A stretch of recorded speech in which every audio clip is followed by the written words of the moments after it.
በእግዚአብሔር ነገሥተ ምድር ሰብሕዎ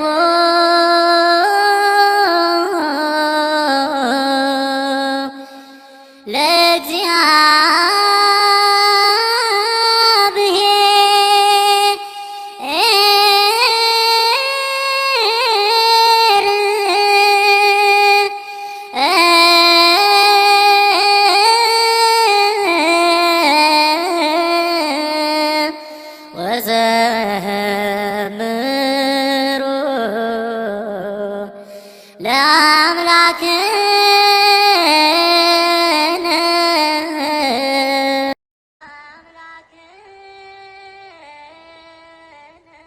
ስለምን ዓላማ በእግዚአብሔር ታሰበ?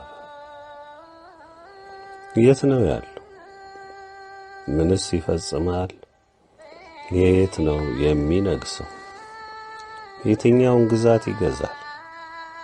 ይህ እውነት በማን ተገለጸ? አባቶች ስለዚህ ንጉሥ ምን አሉ? እንግዲህ ወገኖቼ በብዙ ሰው በብዙ ሕዝብ ዘንድ አንድም ምስጢር አንድም ደግሞ አከራካሪ አንድም ደግሞ ለክፎች አስጊ አስደንጋጭ ለቅኖችና ለዋሆች ደግሞ በእግዚአብሔር ለሚታመኑ ደግሞ የሚያጓጓ ሆኖ የሚነሳ ጉዳይ ነው። ዛሬ እኛ እግዚአብሔር እንደፈቀደ ልንገልጽላችሁ የምንወደው ከላይ እንደነገርኳችሁ ማን ነው? ንጉሠ ነገሥት ቴዎድሮስ ማን ነው? ሰው ብዙ ነው የሚለው፣ በክፉም በበጎም የሚያነሱ አሉ። ከቶንም እንዲህ አይነት ነገር የለምም የሚሉ አሉ።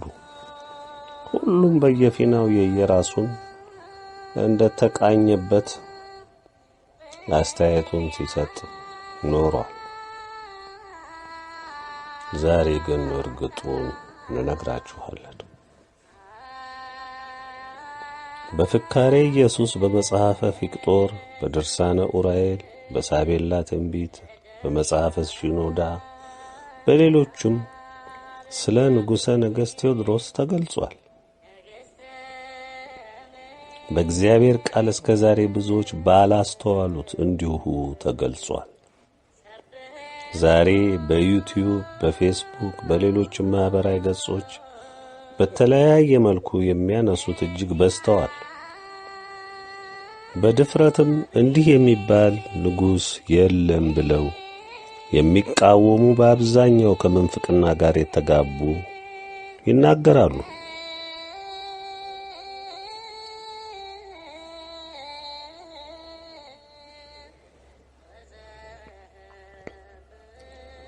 ለሁሉም በመጀመሪያ የልዑል ኃይለ ቃል በትንቢተ ኢሳይያስ ምዕራፍ 49 የተጠቀሰውን ቃል ተመልክተን የተቀረውን ሐሳብ እንመጣበታለን።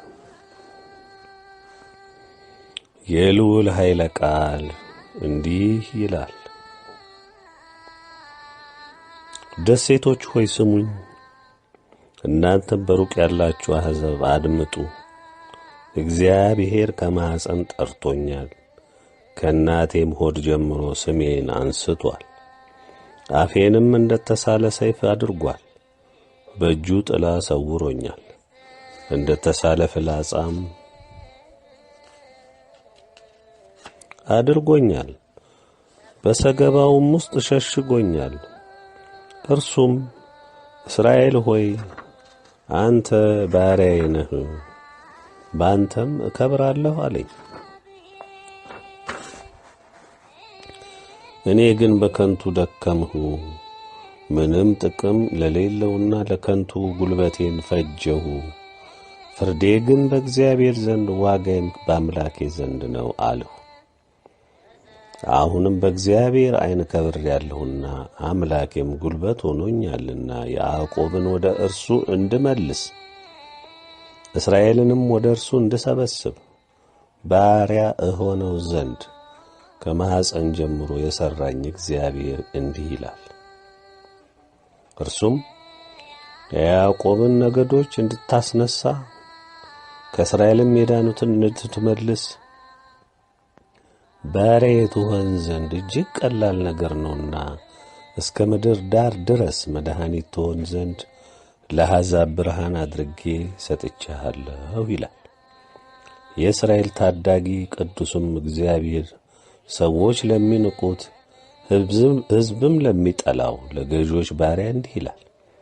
ስለ ታማኙ ስለ እግዚአብሔር ስለ መረጠህም ስለ እስራኤል ቅዱስ ነገሥታት አይተው ይነሳሉ፣ መሳፍንትም አይተው ይሰግዳሉ። እግዚአብሔር እንዲህ ይላል፣ በተወደደ ጊዜ ሰምቼሃለሁ፣ በመድኃኒትም ቀን ረድቼሃለሁ፣ እጠብቅህም አለሁ። ምድርንም ታቀና ዘንድ ውድማ የሆኑትንም ርስቶች ታወርስ ዘንድ የተጋዙትንም ውጡ፣ በጨለማም የተቀመጡትን ተገለጡ ትል ዘንድ ቃል ኪዳን አድርጌ ለሕዝቡ ሰጥቼሃለሁ። በመንገድም ላይ ይሰማራሉ፣ ማሰማሪያቸውንም በወና ኮረብታ ሁሉ ላይ ይሆናል። የሚራራላቸውም ይመራቸዋልና በውኃውም ምንጮች በኩል ይወስዳቸዋልና አይራቡም አይጠሙም። ትኩሳት ወይም ፀሐይ አይጐዳቸውም። ተራሮቼንም ሁሉ መንገድ አደርጋለሁ፣ ጎዳኖቼም ከፍ ከፍ ይላሉ። እነሆ እነዚህ ከሩቅ እነሆም እነዚህ ከሰሜንና ከምዕራብ እነዚህም ከሲንም አገር ይመጣሉ። እግዚአብሔር ሕዝቡን አጽናንቶአልና ለችግረኞችም ራርቶአልና። ሰማያት ሆይ ዘምሩ፣ ምድር ሆይ ደስ ይበልሽ፣ ተራሮችም ሆይ እልል በሉ። ጽዮን ግን እግዚአብሔር ትቶኛል፣ ጌታም ረስቶኛል አለች።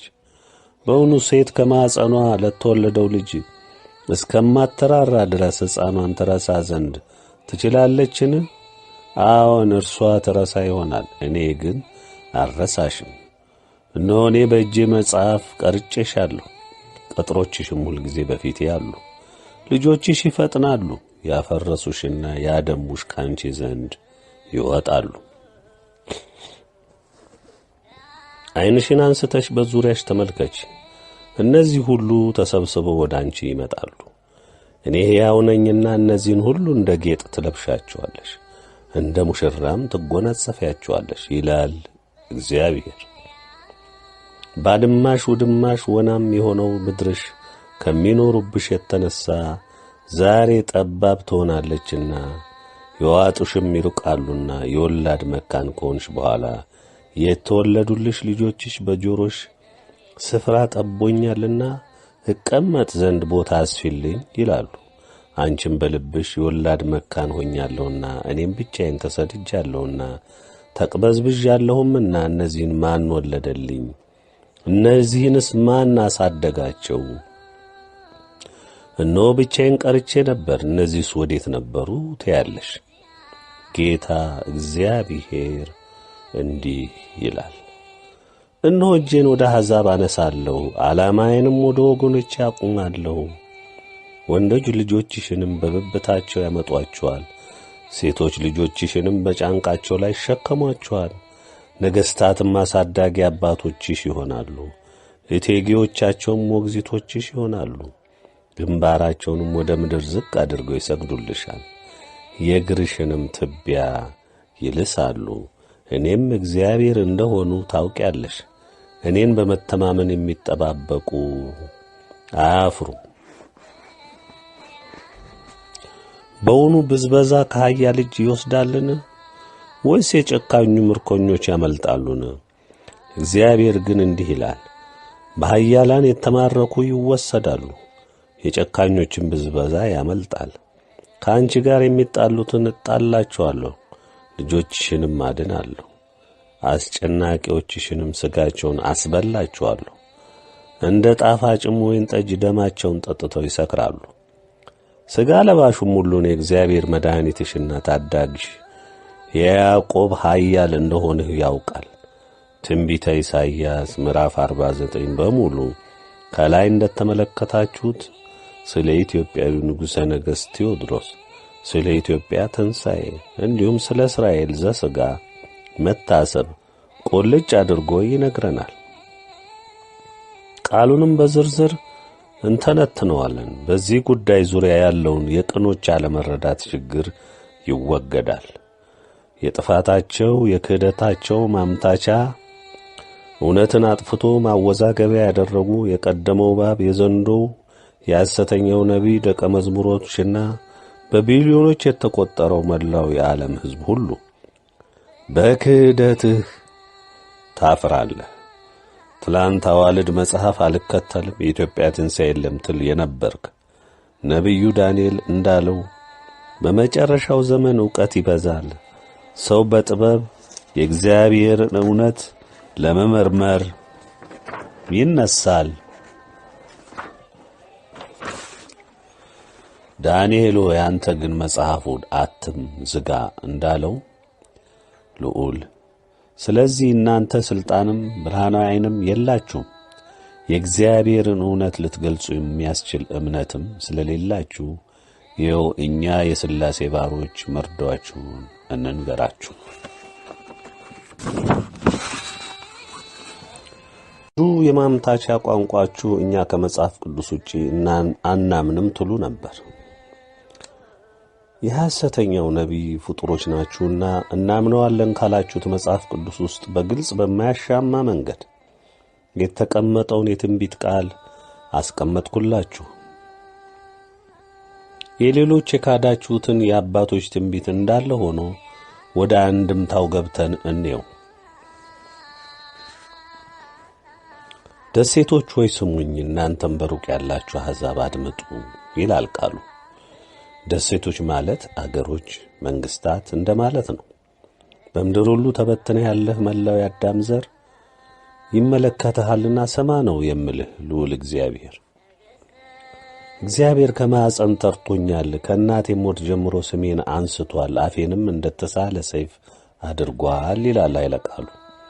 አንድምታው እግዚአብሔር እያንዳንዱን ፍጥረት ለክብሩ ለወደደው ምግባርና የሕይወት ምልልስ ፈጥሮ እንደ ዕጣ ፈንታው በየስፍራው አድርጎታል።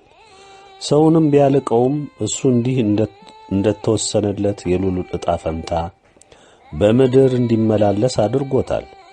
እኛም ስንፈጠር ለፈቃዱ እንድንገዛ በምድሪቱም እንድንኖር ሲፈቅድልን በወደድነው እንድንሄድ ጨለማና ብርሃን ክፉንና ደጉን በፊታችን አስቀምጦልናል።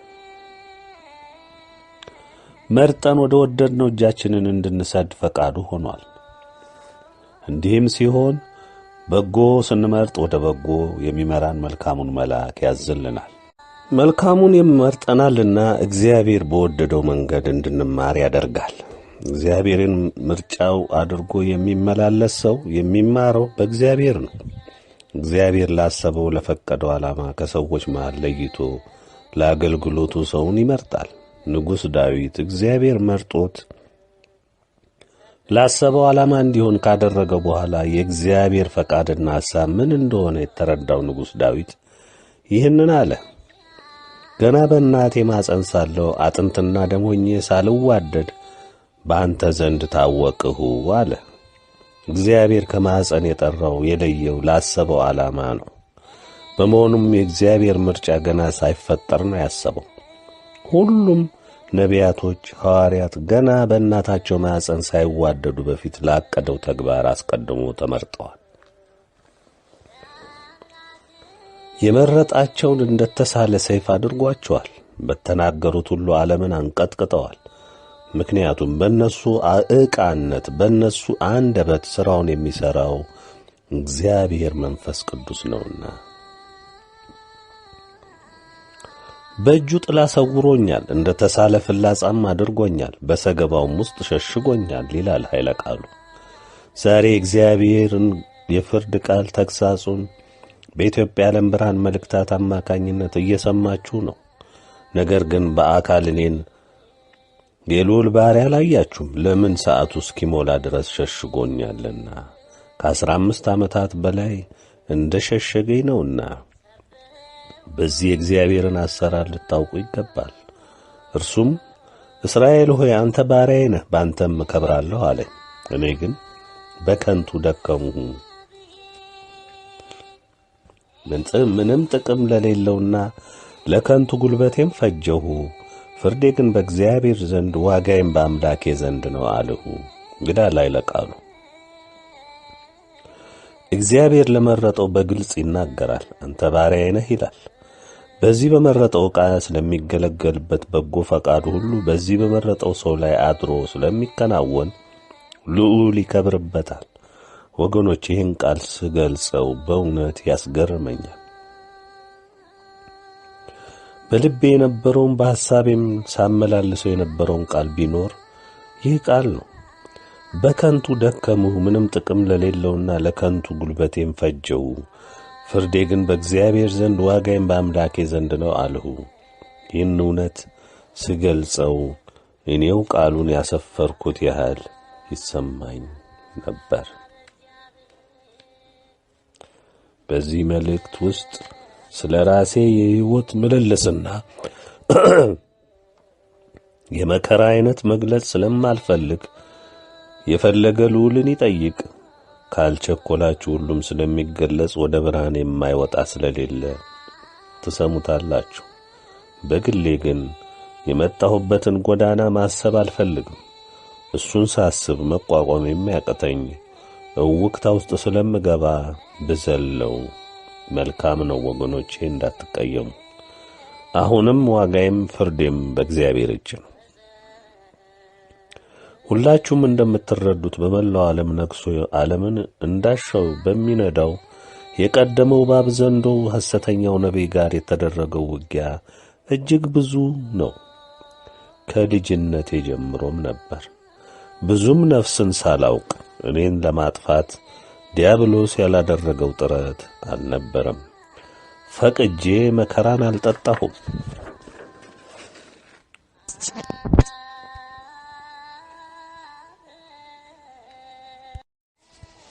ሌላውን ሁሉ ልተወውና መልእክታቱ ወደ እናንተ አደርስ ዘንድ ከታዘዝኩበት ጀምሮ በእያንዳንዱ መልእክት መውጣት ወቅት እንዲህ ወደ እናንተ የሚደርስ አልነበረም። ዛሬ የማልገልጸው ከባድ ዋጋ ተከፍሎበታል።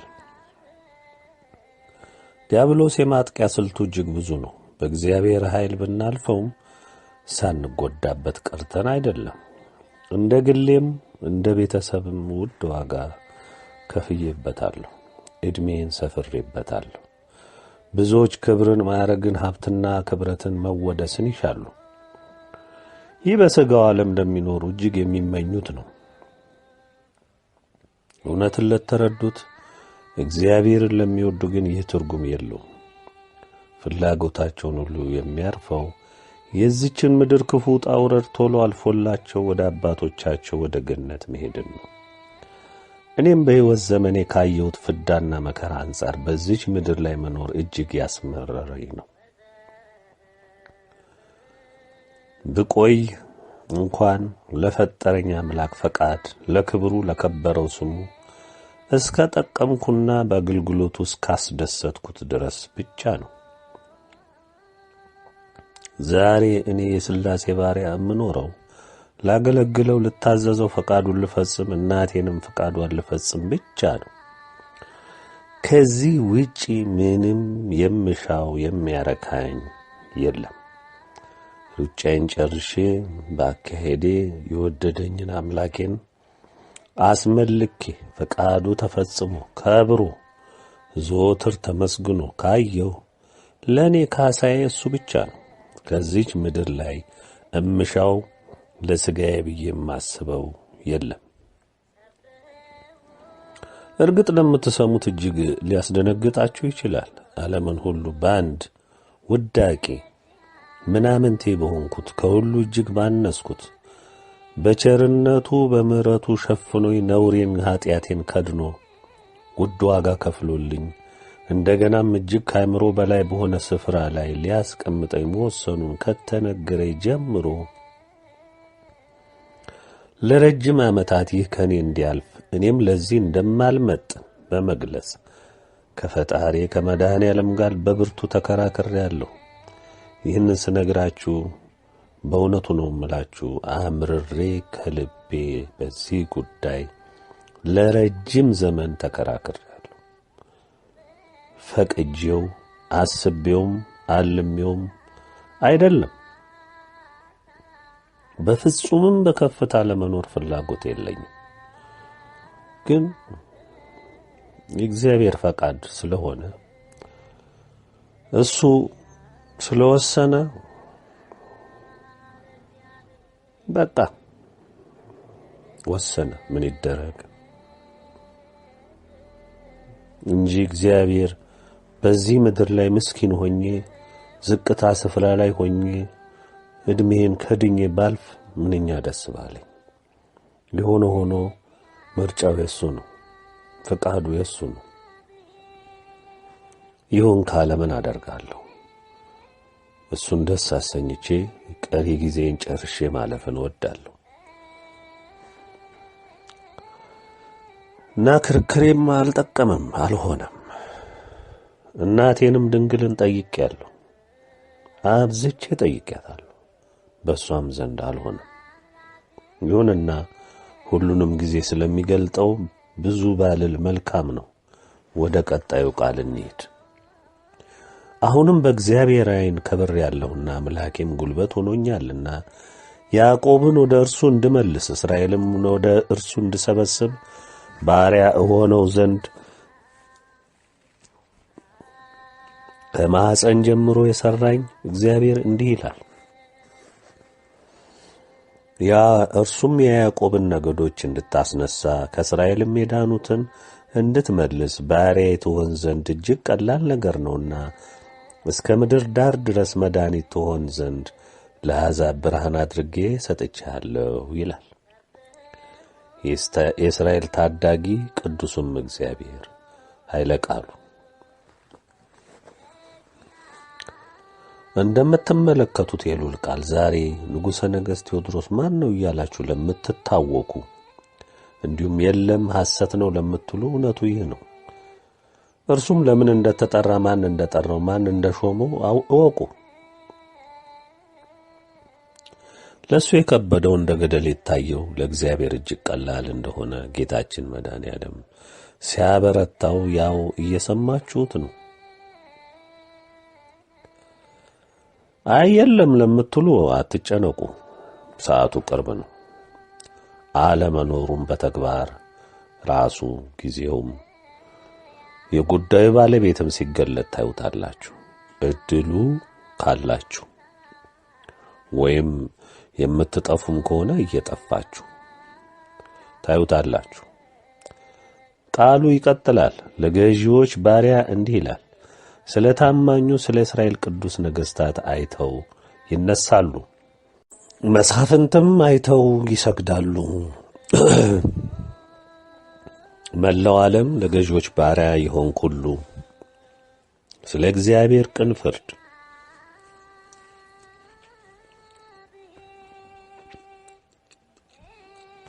እግዚአብሔር ስለሚገልጠው እውነት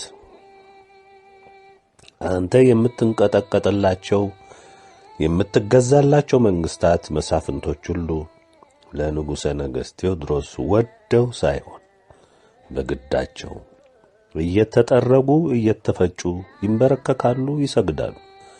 ቃሉ የሚነግርህ ይህንን እውነት ነው። እግዚአብሔር እንዲህ ይላል፣ በተወደደ ጊዜ ሰምቻለሁ፣ በመድኃኒትም ቀን ረድቻለሁ፣ ጠብቅህም አለው። ምድርንም ታቀና ዘንድ ውድማ የሆኑትንም ርስቶች ታወርስ ዘንድ የተጋዙትንም ውጡ፣ በጨለማም የተቀመጡትን ተገለጡ ትል ዘንድ ቃል ኪዳን አድርጌ ለሕዝቡ ሰጥቻለሁ ይላል ኃይለ ቃሉ። እንግዲህ እግዚአብሔር ባሪያውን እንደጠበቀው በብርቱ መከራም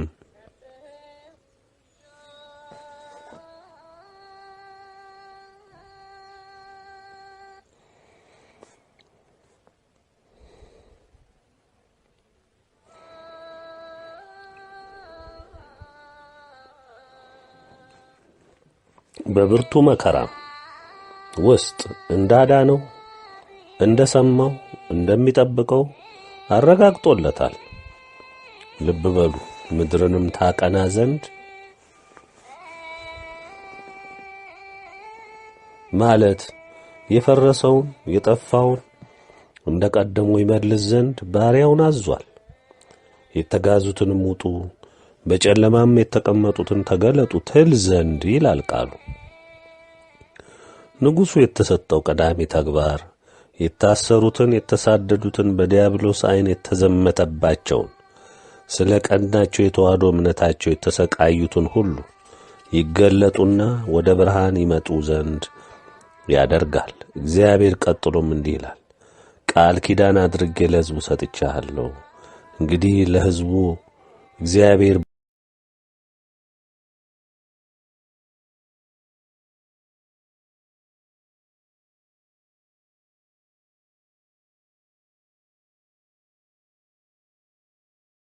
ቸዋልና በውሃው ምንጮች በኩል ይነዳቸዋልና አይራቡም አይጠሙም። ትኩሳት ወይም ፀሐይ አይጎዳቸውም። ተራሮቼንም ሁሉ መንገድ አደርጋለሁ ይላል ኃይለ ቃሉ። እግዚአብሔር በመጪው መልካም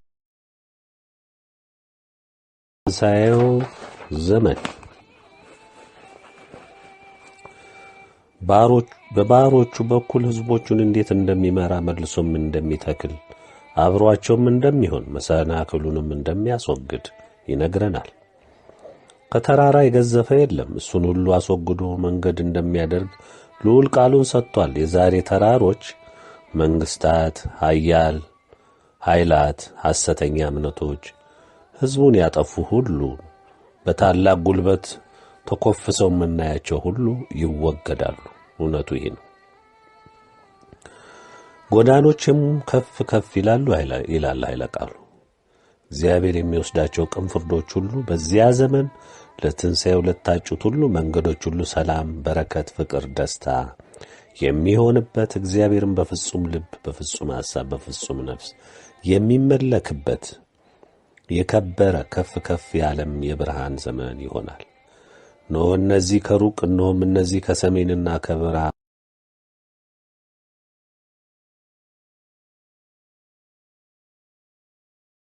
እና ሰማያት ሆይ ዘምሩ፣ ምድርም ሆይ ደስ ይበልሽ፣ ተራሮችም ሆይ እልል በሉ ይላል ኃይለ ቃሉ። በመጪው ዘመን በትንሣኤው ዘመን ከሁሉም የምድር ገጽታ ወደ ኢትዮጵያ ለመጽናናት ለመዳን ይመጣሉ። እግዚአብሔር ከታላቁ ቁጣ የተረፈውን የተቸገረውን ሁሉ ያጽናናል። ለሕዝቡ ራርቷልና እግዚአብሔርን ስለ ቅን ፍርዱ ስለ ሕዝቡ ርኅራኄ ሰማያትም ምድርም መንግሥታትም እልል ይላሉ። የሚሆነው ወገኖቼ ይህ ነው። ጽዮን ግን እስራኤል እግዚአብሔር ትቶኛል ጌታም ረስቶኛል አለች። በእውኑ ሴት ከማጸኗ ለተወለደው ልጅ እስከማትራራ ድረስ ሕፃኗን ትረሳ ዘንድ ትችላለችን? አሁን እርሷ ትረሳ ይሆናል፣ እኔ ግን አልረሳሽም። እኔ በእጄ መጽሐፍ ቀርጬሻለሁ፣ ቅጥሮችሽንም ሁልጊዜ በፊቴ አሉ። ልጆችሽ ይፈጥናሉ፣ ያፈርሱሽና ያወደሙሽ ከአንቺ ዘንድ ይወጣሉ ይላል ኃይለ ቃሉ። ይህ ቃል ስለ እስራኤል ዘሥጋ የሚናገር ነው። በመልእክት 3 እንደተገለጠው እስራኤል በመጪው የትንሣኤ ዘመን በኢትዮጵያ ብርሃናዊ መንግሥት ስር የራሷ የውስጥ አስተዳደር መብት ተሰጥቷት ከቁጣው የተረፉትን ልብ በሉ፣ ከቁጣው የተረፉትን ሕዝቦቿን ይዛ እንደ ታናሽ የኢትዮጵያ እህት ሆና በመንፈሳዊ አስተዳደር በኢትዮጵያ ተዋሕዶ ኦርቶዶክስ ብርሃናዊ አመራሮች እየተመራች ተጽናንታ ትኖራለች። እግዚአብሔር ስለ ቀደሙት ነቢያት ሐዋርያት በፊቱ ታምነው ስላለፉት ሕይወት እግዚአብሔር እንደ ሕዝቦቹ አምጦ የወደዳቸው ነበሩ። ምንም እንኳን ቢከዱትም ወደ ሕዝቦቹም ቢመጣም ባይቀበሉትና በታላቅ ክህደት ለሞት አሳልፈው ቢሰጡትም እስካሁን ድረስም ከጥፋታቸው ባይመለሱም እሱ ግን እነሆ በመጨረሻ ሰዓት በፍርድ ዓለምን ሲጎበኝ ለቅሬቶቹም ሕዝቦች ራራ፣ አሰባቸውም። የቀደመውን የአብርሃምን የይስሐቅንም የያዕቆብንም የመሠረቱ አባቶችን የነ ሙሴን የነ ኤልያስን የነ ዳዊትን የፍቅር ዘመን አሰበ። እስራኤልንም በዚህ ነው ዕድሉ የገጠማት። መጽናኛም የሚሆናት ትንሽም ቢሆን በእሷ ዘንድ የቀሩት እጅግ በጣት የሚቆጠሩ ቢሆንም እነሱም ቢሆኑ ይካሳሉ፣ ይጽናናሉ። ዓይንሽን አንስተሽ በዙሪያሽ ተመልከቺ። እነዚህ ሁሉ ተሰብስቦ ወደ አንቺ ይመጣሉ። እኔ ሕያው ነኝና እነዚህን ሁሉ እንደ ጌጥ ትለብሻቸዋለሽ፣ እንደ ሙሽራም ትጎናጸፊያቸዋለሽ ይላል እግዚአብሔር። ባድማሽና ውድማሽ ወናም የሆነው ምድርሽ ከሚኖሩብሽ የተነሣ ዛሬ ጠባብ ትሆናለችና የዋጡሽም ይርቃሉና የወላድ መካን ከሆንሽ በኋላ የተወለዱልሽ ልጆችሽ በጆሮሽ ስፍራ ጠቦኛልና እቀመጥ ዘንድ ቦታ አስፊልኝ ይላሉ። አንቺም በልብሽ የወላድ መካን ሆኛለሁና እኔም ብቻዬን ተሰድጃለሁና ተቅበዝብዣለሁምና እነዚህን ማን ወለደልኝ? እነዚህንስ ማን አሳደጋቸው? እነሆ ብቻዬን ቀርቼ ነበር፣ እነዚህስ ወዴት ነበሩ ትያለሽ ይላል ኃይለ ቃሉ። እግዚአብሔር የታመነ አምላክ ነው፣ በቃሉ የጸና ነው። ኢትዮጵያ በእግዚአብሔር ፊት ስትታሰብ በሁለመናዋ ነው የምትጠገነው። ያጣችውን ተስፋ የቆረጠችበትን የተሳደዱባትን ሁሉን እግዚአብሔር ይመልሳል። ባድማው ሁሉ ይለመልማል። ኢትዮጵያ የሁሉ ምድር መጽናኛ ትሆናለችና ስፍራ እስከሚጠብ የትንሣኤ ሙሽሮችም የሚደምቁባት ትሆናለች። ግዛቷም እጅግ ይሰፋል። መካን ሆንኩ፣ ሁሉን አጣሁ፣ እንደ ጠላት ተቈጠርኩ፣ ልጆችም ጠፉ ብላ ተስፋ የቈረጠችው ኢትዮጵያ ከመላው ዓለም ሁሉ የሰው ዘር እንደ አዲስ በተዋህዶ ተወልዶ ለክብሯ ጌጥ ይሆናል። ጌታ እግዚአብሔር እንዲህ ይላል፣ እነሆ እጄን ወደ አሕዛብ አነሳለሁ፣ ዓላማዬንም ወደ ወገኖቼ አቆማለሁ። ወንዶች ልጆችሽንም በብብታቸው ያመጧቸዋል፣ ሴቶች ልጆችሽንም በጫንቃቸው ላይ ይሸከሟቸዋል። ነገሥታትም አሳዳጊ አባቶችሽ ይሆናሉ፣ እቴጌዎቻቸውም ሞግዚቶችሽ ይሆናሉ። ግንባራቸውንም ወደ ምድር ዝቅ አድርገው ይሰግዱልሻል፣ የእግርሽንም ትቢያ ይልሳሉ። እኔም እግዚአብሔር እንደሆኑ ታውቂያለሽ ይላል አሁንም ኃይለ ቃሉ። እግዚአብሔር እጄን ወደ አሕዛብ አነሳለሁ፣ ዓላማዬንም ወደ ወገኖቼ አቆማለሁ ሲል በመልካሙ ዘመን በመጠገኛው ዘመን አሕዛብን ወደ ዓላማው ወደ እውነት መግለጫው ወደሚከብርበት ምድር ወደ ኢትዮጵያ የሚጠራበት እንደሚሆን ያመለክታል።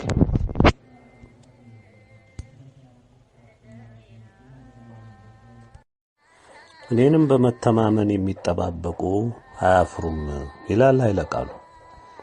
እኔንም በመተማመን የሚጠባበቁ አያፍሩም። በእውኑ ወገኖቼ የዚህን ቃል እንድምታ በሚገባ ታስተውላላችሁን? አዎን፣ ሕሊናውን ያልተከደነ ማስተዋሉ ያልተጋረደ ይረዳል ብዬ አምናለሁ። ከዚህ ቃል በላይ እግዚአብሔር ለሰው ልጅ ያረጋግጥለት ዘንድ የሚገባ ምንድን ነው? እሱም ታምነው ማንም ሰው እንደማያፍር፣ ወድቆም እንደማይቀር፣ ተጎርቶም እንደማይቀር፣ በምንም መንገድ፣ በምንም ዘዴ፣ በምንም ብልሃት ዲያብሎስ በእግዚአብሔር የሚታመንን ሰው ጎርቶ ሊሳካለት አይቻልም። ኢትዮጵያ የተዋሕዶ ኦርቶዶክስ እምነት ምድር፣ በእግዚአብሔር የተወደደች እምነትን ያጸኑ ወገኖች ምድር፣ ፈጣሪዋን፣ አዳኟን፣ ታዳጊዋን መድኃኔዓለምን እናቷን ድንግልን ለረጅም ዘመናት እንደተገባላት ቃል ኪዳን ታምና ተስፋ አድርጋ ስትጠባበቅ ኖራለች። አባቶች፣ እናቶች ይህንን እውነት ለልጆቻቸው አውርሰው በተስፋ ተሳልመው ወደ ዕረፍታቸው ሄደዋል። የእግዚአብሔር ቤተሰቦች፣ የድንግል ልጆች ታላቁ ነቢይ ኢሳይያስ የኖረው ከጌታችን መወለድ በፊት ነው። ስለ ኢትዮጵያ ታላቅነት፣ ወደፊት ስለሚጠበቃት የጸና ታላቅ ተስፋ ከልዑል ተገልጦለት እሱም የአምላኩን ቃል ኪዳን በትንቢት መጽሐፉ አስፍሮልን አልፏል። ሰዓቱ ሲደርስ እነሆ እግዚአብሔር ቃሉንና ምስጢሩን እየገለጠ መጣ። ኢትዮጵያ የቃል ኪዳን ምድር እንደሆነች ይህንን እውነት ያመኑና የተረዱ እጅግ ጥቂት ወገኖች ተስፋ ሳይቆርጡ ሲጠባበቁ ኖረዋል። እግዚአብሔር አንድ ቀን እውን ያደርገዋል ብለው ታምነው ቆመዋል። እኛም የመልእክቱ አድራሾች እንዲሁ በተስፋ ጸንተን ስንጠብቅ ቆይተናል። እግዚአብሔር ኃያል የታመነ ጌታ በመተማመን የሚጠብቁትን አያሳፍርም። እውነቱ ይህ ነው። ዛሬም የምነግርህ ተስፋህ እነሆ እውን ይሆናል። ደርሰህበታል። የካዱትም የናቁትም ያቃለሉትም ተስፋን የማይሰጥ የማይፈርድ የማይታደግ አድርገው የቆጠሩት ሁሉ እነሆ ያዩታል። በቅን ፍርዱም እየጠረገ ይሸኛቸዋል። በቃሉ አላግጠዋል። እውነትን በውሸት ለውጠዋል። የሐሰት እምነትን ታምነዋል። በእውነት የቆሙትን አጥፍተዋል። ለዲያብሎስ ለዘንዶው ለሐሰተኛው ነቢይ ትምህርት ተንበርክከዋል። በዮሐንስ ራእይ 20 የተገለጠውን እውነት ክደዋል።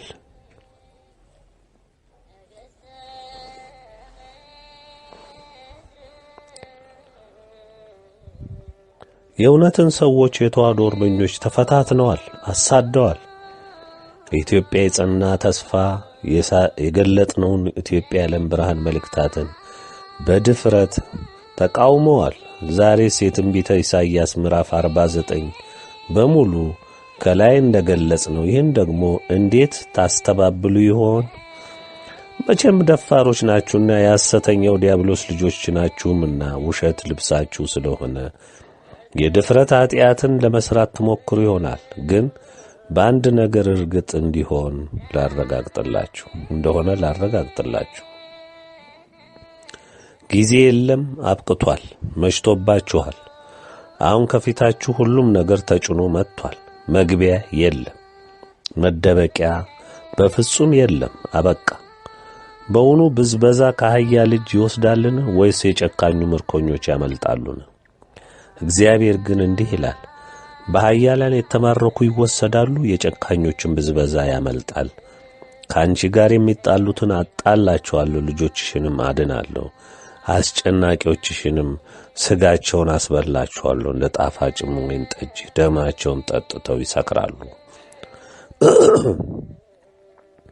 ስለ ጋለባሹም ሁሉ እኔ እግዚአብሔር መድኃኒትሽና ታዳጊሽ የያዕቆብ ኃያል እንደሆኑት ያውቃሉ ይላል ኃይለ ቃሉ።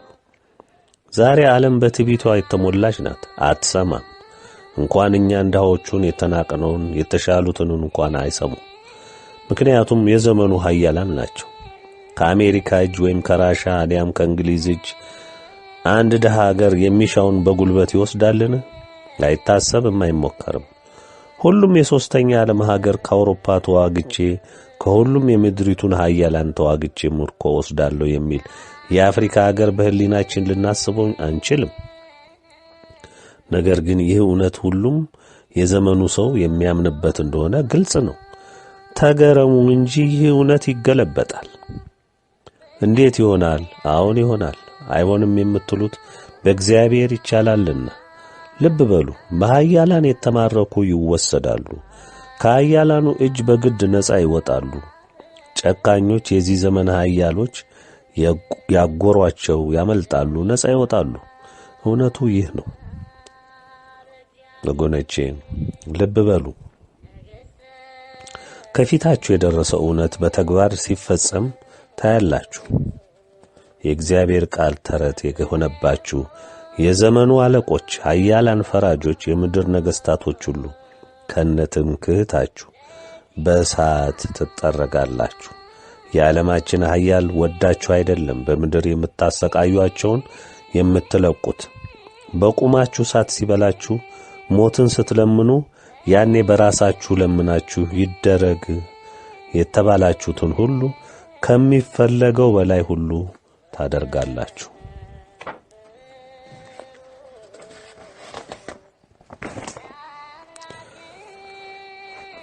ከተመሰገነችው ከተወደደችው በፊታችሁ ሁሉ ትከብር ዘንድ በኃያሉ እግዚአብሔር በታሰበችው ኢትዮጵያ ፊት ትቢያ ትሆናላችሁ። ምናምንቴና የተዋረዳችሁ ትሆናላችሁ። የተመካችሁበት ሁሉ የትምክህታችሁ ምንጭ የሆነው ሁሉ በቅጽበት ከፊታችሁ እንደ ጭስ ይተናል። የተጣላችሁት ከኢትዮጵያ ነውና ይህ ድርጊት ደግሞ ከእግዚአብሔር ጋር መጣላት ነው። መከራችሁ ምን ያህል እንደሚከብድ የሚገልጸው የፍርድ ቃል ሥጋችሁን ያስበላችኋል፣ ደማችሁን እንደ ወይን ጠጅ ያስጠጣችኋል። በዚህም ሥጋ ለባሽ ሁሉ የሚያዩ ይሆናል። የኢትዮጵያ ታዳጊ መድኃኒት ኃያሉ እግዚአብሔር እንደሆነ ያኔ ታውቃላችሁ። ይሄ ከፊታችሁ ያለ ስለሆነ በተግባር ስታዩት ኢትዮጵያ ማን እንደሆነች ታውቃላችሁ። በኢትዮጵያ የተመረጡ ሕዝቦቿ ለትንሣኤው የሚበቁት ሕዝቦቿ ማን እንደሆኑ ያኔ ታውቃላችሁ።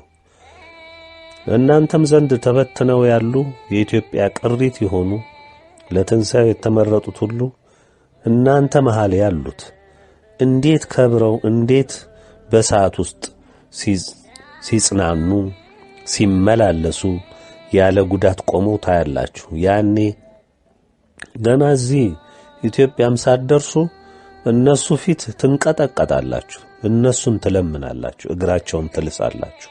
ይሄ ደግሞ እንደሚሆን ዛሬ እኔ አሁን በዚህ ቃል አረጋግጥላችኋለሁ። ወገኖቼ ንጉሠ ነገሥት ቴዎድሮስ የኢትዮጵያ ትንሣኤ ምን እንደሚመስል እንዴትስ እንደሚከናወን በሚገባ በትንቢተ ኢሳይያስ ተረጋግጦ ተገልጦላችኋል። ከፊታችሁ ደግሞ ሊከናወን በደጃችሁ ቆሟል። ከዚህ መልእክት መውጣት በኋላ ሁሉም ድርጊት ይከናወን ዘንድ ከልዑል ዘንድ ታዟል። ዛሬ ባለንበት በዚህ ሰዓት ምድር በውሸት ወሬ ጧትም ማታም በምትናጠበት ወቅት ወጣቱም ሽማግሌውም የቴሌቪዥን ሱሰኛ በሆነበት ዘመን የማኅበራዊ ድረገጾች እስረኛና በእነሱ እስትንፋስ የሚኖር ያህል በተቆጠረበት ዘመን ዩቲዩብን፣ ፌስቡክን፣ ሌሎችንም ገጾች የሸፈነው አንዱ የወቅቱ ጉዳይ ስለ ኢትዮጵያ ትንሣኤ የሚጻፈው ሲሆን ከዚሁ ጋር ተጣምሮ የሚነሳው ደግሞ የንጉሠ ነገሥት ቴዎድሮስ መነሳትና የመምጣት ጉዳይ ዋና ሆኗል። አንዳንዱ ወቅቱንና ያለውን የዓለም ነውጥ በመመልከት ከኢትዮጵያ ትንሣኤ ጋር መያያዙን የሚቃወም ሲሆን፣ አንዳንዱ ስለ ትንቢት ቃሉ በመጻር የዘመኑን ገዦች ለማስደሰትና ፍርፋሪ ለመልቀም ይለፋል። አንዳንዱ ደግሞ የጣፈጠ ተደማጭ እንግዳ ነገር በማቅረቡ ብዙ አንባቢ በማግኘት ከዩቲዩብ ሳንቲም ለማግኘት የሚደክም ነው። የሚበዙት ደግሞ የዲያብሎስ ታዛዦች በመሆናቸው መፈጸሚያቸው መድረሱን ከጌታቸው ስለሰሙ በከፍተኛ ጭንቀት ውስጥ ገብተው ሕዝቡን እንዳይሰማ ለማድረግና ከእውነቱ መንገድ ለማሳት የሚጥሩ ናቸው። ንጉሡ በዚህ ነው የሚሉ እንዳሉ ሁሉ የተለያዩ የትንቢት መጻሕፍትን በመጥቀስ ስለ ትውልድ ሐረጉ፣ ስለሚመጣበት አቅጣጫ፣ ስለተወለደበት ሁሉ የሚናገሩ ገጾች እጅግ በዝተዋል። ብዙዎች የሚያነሱት እንግሊዝ አገር ስለሚገኘው ፍካሬ ኢየሱስ ሲሆን እንዳሻቸው እየተረጎሙ እንዲህ ይላል እንዲያ ይላል እያሉ ሕዝቡን ሁሉ ሲያሳክሩት ይታያል። የዘመኑ ሰው ወሬ ቀለቡ ነውና ውሸቱንም ከጥቂት እውነት የተቀላቀለውንም ማሳሳቻውንም ሁሉንም ሳይመርጥ ያዳምጣል። በዚህም ግራ ይጋባል። የዘመናችን የዲያብሎስ አለቆችና መንግስታት እንዲሁም የዲያብሎስ የሐሰተኛው ነቢይ ድርሰት የሆኑ እምነቶች ከሃዲዎች ይህን እውነት በማዛባት በማግነን የተሳሳተ ትርጉም በመስጠት በጥርጥር መንፈስ በመሙላት እንደ ተረት እንዲታይ ብዙ ጥረት ያደርጋሉ። በብርቱ የሥጋው ዓለማችን የሚነዳትም ዲያብሎስ የቀደመው እባብ ዘንዶ ሐሰተኛው ነቢይ ይህንን እውነት ጠንቅቀው ያውቃሉ። እውነትነቱንም በሚገባ የተረዱ ናቸው። ልብ በሉ። እግዚአብሔርን የካደ የልዑልን መንግሥት ሊገለብጥ እሱ ፈጣሪ ሊሆን የተመኘ ይህንንም ሕልሙን ለመፈጸም እስከ መዋጋት ሄደ ዲያብሎስ በምድር ያቆማቸው አለቆችና ሹሞች ናቸው። በመሆኑም ዛሬም በውጊያ ላይ ናቸው። በሰማይ ስፍራ አልተገኘላቸውም። ተሸንፈው ተጠቅልለው ወደ ምድር ተጥለዋል። ዛሬ ደግሞ የምድር ምሽጋቸውም ሊደረመስ ነው። እግዚአብሔር በታመኑ ባሮቹ አገልጋይነት በምድሪቱም በሙላት ሊከብርባት ሊመሰገንባት ነው።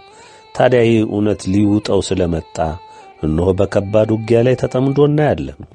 ግድ ነውና ይህ እውነት እውን እንዳይሆን ይመኛሉ። ምክንያቱም የሕልውናቸው ማብቂያ ነውና። ይህም ብቻ አይደለም፣ የካዱት እየተዋጉ ያሉት እኛንም እነሱንም የፈጠረ አምላክን ነውና በታላቅ ድንጋጤ ቢዋጡ አይገርምም።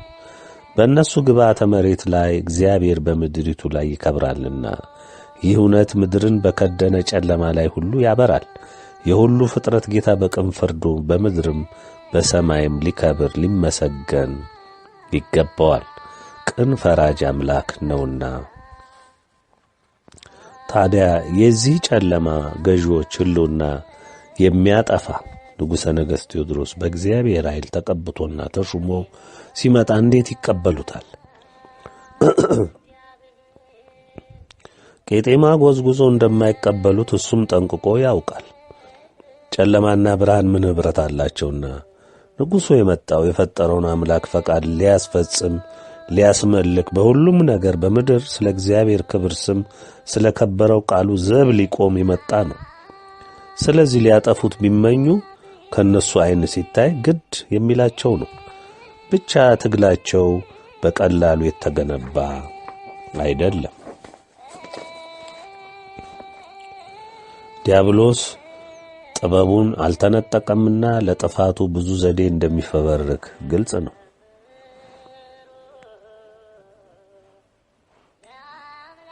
ስለዚህ በምታዩት ትርምስ አትደነቁ። የእግዚአብሔር እውነት ከተገለጸ ሁሉም የጨለማ ኃይል ስፍራና መቆሚያ የለውምና ጠላት በብርቱ ታውቋል። ወገኖቼ በጨለማ ያለን ሰው ያሻውን ቢያደርጉት ቢጎትቱት ምን ያውቃል? ምንም አያውቅም። ያሻቸውን ያደርጉታል። እውነቱ ይህ ነው። ዛሬ እንደምታዩት ዓለምን ዲያብሎስ ፍጹም አጨልሟት በኃጢአት ባህር ውስጥ እንድትዋጥ አድርጓታል። ፍጅት፣ ጦርነት፣ እርስ በርስ በዘር መፋጀት፣ በድንበር በእምነት መተላለቅ፣ እኔ ነኝ የበላይ የለም እኔ ነኝ በሚል እየተላለቀ ይገኛል። ሁሉም ሰው እንደሚያውቀው ዓለም በሁለት ጎራ ተለይቶ የሚቋላው ዲያብሎስ ባደራጀለት ዕቅድ መሠረት ነው። የፈቃዱ ተገዦች ስለሆኑ የታዘዙትን ያደርጋሉ። የሁሉም መንግሥት ምኞት እኔ የተሻለ ሰላምን፣ ብልጽግናን፣ ደስታን፣ ፈንጠዝያን፣ ዲሞክራሲን፣ የሰይጣን ፍትሕን አመጣለሁ የሚል ነው። ይህንንም ለማድረግ ያንተ ዘዴ የተሻለ ነው፣ አይ የዛኛው የተሻለ ነው በሚል ዘዬ ዲያብሎስ ስላደራጃቸው ሺዎችን ዘመናት እየተቋሉ እዚህ ደርሰዋል። የዲያብሎስ ሕልምና ኑሮ የሚደምቀው በዚህ የጨለማ ኑሮ እየተፋጨ እየተቋላ የሚዳክር መጨበጫ የሌለው ዓለም በመፍጠር ስለሆነ ይህ ሕልሙም ተሳክቶለት ቢሊዮኖችን እየነዳ ይገኛል። ሰው ፈጣሪውን ካወቀ እንደ ፈቃዱ ከሄደ ትእዛዙን ከወደደና ካከበረ ወደ ብርሃን ዓለም ገባ ማለት ነው። መዝኖና አስተውሎ የሚጓዝ እግዚአብሔርና ፈቃዱ የተረዳ ብዙ ሲኖር ምን እንደሚያተርፍ ስለሚያውቅ በእውነትም ተደሳች ለመጪውም ዘመን ወደ ብርሃን ተሻጋሪ እንደሚሆን እንደሚጽናናም ዲያብሎስ ስለሚያውቅ ይህንንም እውነት ሰው እንዳያውቅና ወደ እግዚአብሔር ጉያ ተሰብስቦ በምድርም በረከት ለወዲያኛውም ዓለም የመንግሥቱ ወራሽ እንዳይሆን ታላቅ ተጋድሎ አድርጓል፣ እያደረገም ነው። አመጹ በዝቶ ዛሬ የሰው ዘር እንደ ቅጠል እየረገፈ ዲያብሎስ ባደራጀውና ባቀደው መልክ የሰው ደም እንደ ጎርፍ እየፈሰሰ ነው፣ መቋረጫ የለውም። እዚህ አገራችን ስንት ንጹሕ ደም ፈሰሰ፣ ስንት ድሃ አለቀ፣ ስንት ቤት ፈረሰ፣ ስንቱ በረሃብ በጦርነት ረገፈ፣ ስንቱ በዘሩ ተፈጨ፣ ስንቱ ስለ ተዋህዶ እምነቱ ተጨፈጨፈ። ዛሬ በግልጽ ባልተሸፈነ መልኩ እያያችሁት አይደለም እንዴ?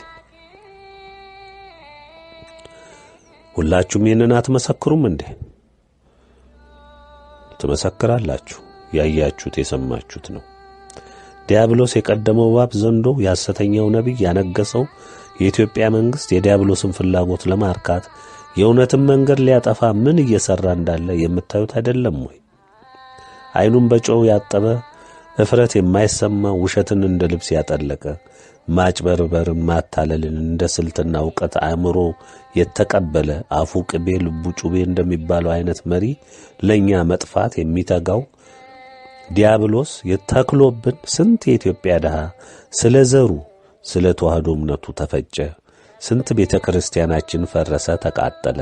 ስንቱ ተሳደደ፣ ስንቱ የአረም መጫወቻ ሆነ። አገራችንን ለማፍረስ ስንት ጥረት ተደረገ።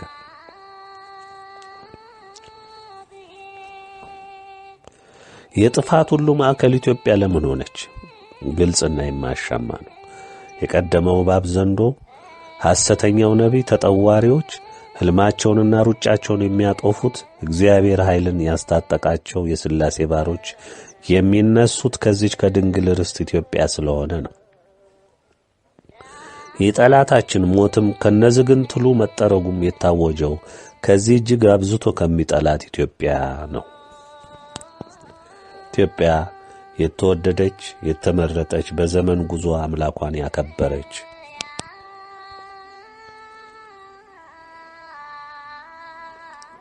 ያንንም አምልኮ ከልቡ የሚፈጽም ሕዝብ በውስጧ እስከ ዛሬ ይዛ የዘለቀች ናት። ይህ እውነት የብርሃን ዲያብሎስን ያለ ረፍት የሞት መርዶውን ተሸክሞ እንዲዞር አድርጎታል። ኢትዮጵያ የሥላሴ ክብራቸው መመስገኛና መገለጫ ምድር ናት። ይህን ስንል ምን ማለታችን ነው? አሁን አምላካችን ሥላሴ ፍጥረት ሁሉ አስገኝ ፈጣሪ፣ የምድሩም የሰማዩም የሚታየውም የማይታየውም ረቂቅ ፍጥረት ሁሉ ፈጣሪ፣ በፈቃዱ ሁሉን ያጸና እኛንም ወዶና ፈቅዶ በአምሳሉ የፈጠረን ጌታ በሰማይ ሁሉም ፍጥረት ያለማቋረጥ ያመሰግነዋል። ሌትም ቀንም ምድርም ልታመሰግነው ይገባታል። በላይዋ ያለው ፍጥረት ሁሉ ሲያመሰግን ሰው ብቻ አምጾ ቆሟል። ይኸውም በሰማይ ክብሩንና ማዕረጉን በገዛ ትዕቢቱ የጣለው ዲያብሎስ ወደ ምድር ስለተጣለ ሰው ደግሞ ይህንን በፈጣሪው ያመፀውን ክፉ ጠላት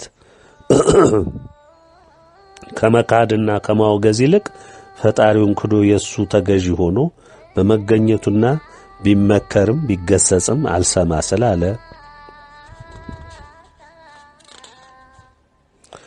ብርቱ ፍርድ ሊጠርገው እነሆ በደጁ ደርሷል። ይህ ከተፈጸመ በኋላ የተዋህዶ እምነታችን አሸነፋ እንደ ፀሐይ ስለምታበራ እግዚአብሔር የአብርሃሙ ሥላሴ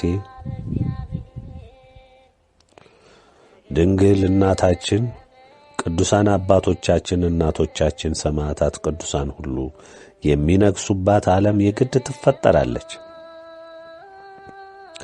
መሪዋም እግዚአብሔር መንፈስ ቅዱስ ይሆናል። እንደማያቋርጥ ጅረት የልዑል ስም ሌትም ቀንም ይመሰገናል፣ ይከብራል። የሥላሴ ክብር ምድርን ይከድናል። አገልጋይ ባሮች ሁሉ የወደዳቸው ከታላቁ መከራ ያወጣቸው ልጆቹ ነጭን ልብስ ለብሰው አብሮት ይከብራሉ። ይህ እውን ይሆናል። ለዚህም ነው ከላይ ያለውን ቃል አስቀድመን የምናነሳው፣ በሁሉም ነገራችን ላይ የምናጸነው። ኢትዮጵያ ርስተ ድንግል ማርያም ናት። አዎን ቅድስተ ቅዱሳን እናታችን በሰማይም ክብሯ የላቀ የመድኃኒት ዓለም እናት ንግሥት፣ በምድርም ንግሥት የተወደደችው ኢትዮጵያ ልዑል አክብሮ የሰጣት የእሷም የክብር መገለጫ ናት። ዓለም ሁሉ ያለ እሷ ምልጃና እናትነት የማይድን መሆኑ በግልጽ የተመሰከረበት መሆኑን የሚያረጋግጥ ሥላሴ በረከትን፣ ምሕረትን፣ ጤናን፣ ዕድሜን ሁሉ የሰጠው በእሷ የፍቅር ምልጃ መሆኑን ያወቀ ትውልድ ስለከበረ ይህ አሸናፊ ትውልድ ደግሞ የተዋህዶ አርበኛና ሲጠራትም እምዬ እናት የሚላት መሆኑ ክብሯን በሚገባ ጠንቅቆ ስላወቀ መሆኑን ከላይ ያለው ኃይለ ቃል ያረጋግጥልናል። ኢትዮጵያ ዓለም ብርሃን ናት። አዎን ናት። ዓለም ንቀህ ነበር፣ ተዋህዶን ንቀህና አቃለህ ነበር። የታመነችኑትን እምነት ሐዋርያት፣ ነቢያት በደማቸው ባጥንታቸው የተፈጩላትን እምነት ልዑል የወደዳትን ያከበራትን እምነት ተዋህዶን ጠልተህ ተዋግተህ ነበር። ጠላታችን ዲያብሎስ ሁሉን ምድር ብትቆጣጠርም ኢትዮጵያን የተዋህዶን መሠረት ብትፈጫትም እንድትጠፋልህ አልሆነ። በመሆኑም ባነደድከው የእሳት ደጅ በጽናት ቆማ አምላኳን ተማምና ይህንን ሁሉ ዘመን በመዝለቋ አሸናፊ ሆናለች። ዓለም ሁሉ በምርኮ ተሰጥቷታል። በጽናቷ ለዓለም ብርሃን እንድትሆን ልዑል ከመረጣት በእኔ መረዳት እንኳን ለ15 ዓመታት ተቆጥሯል። ስለዚህ ይህ እውነት ይታወቅ ዘንድ ዘወትር በሁሉም ድርጊታችን እንገልጸዋለን። ኢትዮጵያ ዓለም ገዢ ናት። አዎን ናት። ድል ያደረገችው የኢትዮጵያ ኦርቶዶክስ ተዋሕዶ ቤተክርስቲያን ናት። ወገኖች እግዚአብሔር ወደዚህ ምድር ፈጥሮ እንድንኖርባት፣ እንድንመላለስባት፣ በእንግድነት እንድንኖርባት ለሱ ለፈጠረን ባስቀመጠልን ሥርዓትና የአምልኮት ሕግ ታምና ዘመናትን በሞት ጥላ ውስጥ ጸንታ በመገኘቷ በልዑል ዘንድ አስወደዳት፣ አስከበራት፣ አሸለማት። በመሆኑም ዓለም በምርኮ ተሰጣት። ኢትዮጵያን ማዕከሏ አድርጋ በኢትዮጵያ ዓለም ብርሃናዊ መንግስትነት ዓለምን ሁሉ ትገዛለች።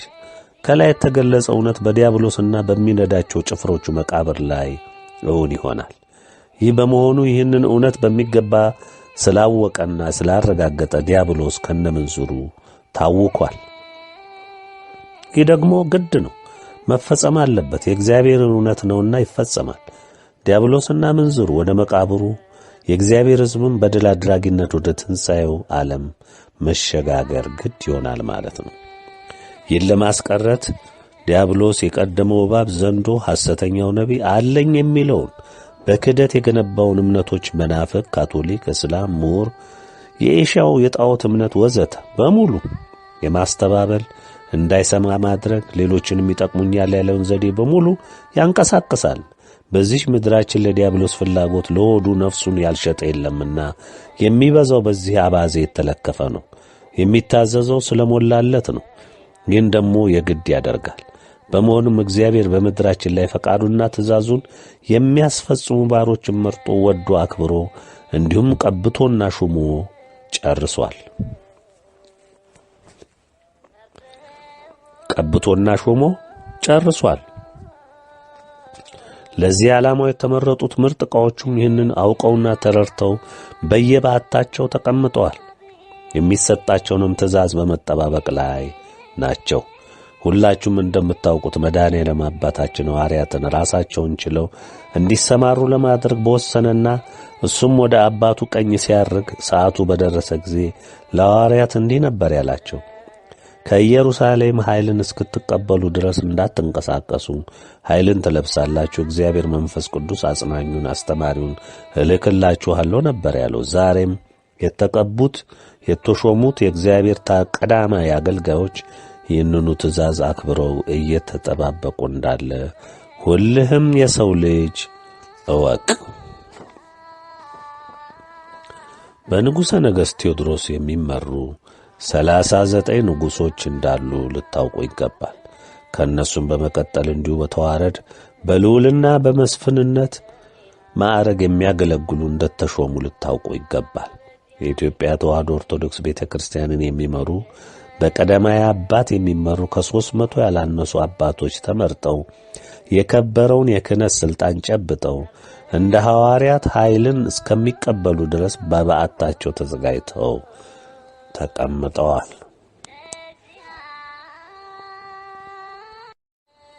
ዓለም እወቅ፣ የምትሻገረው ወገኔ ተረዳ፣ አስተውል። እውነቱ እንግዲህ ይህንን ይመስላል። በተለይ ተሻጋሪ የሆንከው የእግዚአብሔር ቤተሰብ ለትንሣኤው ዘመን ትደርስ ዘንድ የተወደድህ ወገኔ ዕድለኛ ነህና በትዕግሥት ተጠባበቅ። በጥርጥር ተሞልተ የዲያብሎስን የማያቋርጥ ቱልቱላ እያደመጥክ አትሳሳት። የተሰጠህንም ዕድል እንዳታመክን። የፈሰሰ ውሃ አይታፈስምና ተታለ ወደ ጠላት ጉያ ከገባ መልሰ በምንም መልኩ አታገኘውምና ተጠንቀቅ ብዬ መክርሃለሁ። ወደ ትንሣኤው ከተሸጋገርክ በኋላ ምድር ትፈወሳለች። የተሰዉ ሰማዕታት አባቶቻችን እናቶቻችን ስለ ፈሰሰው ደማቸው ስለ ደረሰባቸው ሰቆቃ ሁሉ በልጆቻቸው ይነግሳሉ። በአጸደ ገነት ሆነው ሁሉንም ክንዋኔ ያያሉ። ስለታመነው ስለ ቅን ፈራጁ አምላካቸው ስለ ቅን ፍርዱ ይደሰታሉ፣ ያመሰግኑታል። ልዑልም ይከብራል፣ ይነግሳል። ባሮቹ አገልጋዮቹ ይለብሱታል። በልባቸው በሐሳባቸው በነፍሳቸው ይላበሱታል። እግዚአብሔር መንፈስ ቅዱስ ልባቸው መቅደሰ ሥላሴ ነውና ይመራቸዋል። ወደ እውነት ሁሉ መንገድ እንዲጓደዱ ያደርጋል። በምድር ላይ በአንዲቷም ቀዳዳ ዲያብሎሳዊ ተግባር አይኖርም። ተነቅሎ ይጣላል። በየትኛውም የምድር ገጽታ እግዚአብሔር ያለማቋረጥ ይመሰገናል፣ ይመለካል፣ ይሰገድለታል፣ ይከብርበታል። ድንግል፣ ቅዱሳን ሊቃነ መላእክት፣ ቅዱሳን ሰማዕታት፣ የከበሩ አባቶች፣ እናቶች ሁሉ ይመሰገናሉ ዘወትር። ወገኖቼ ይህ እውነት ስለመጣ ዲያብሎስ ወዴት ይግባ? የከፋውን መርዶውን እየሰማ ወዴት ይድረስ?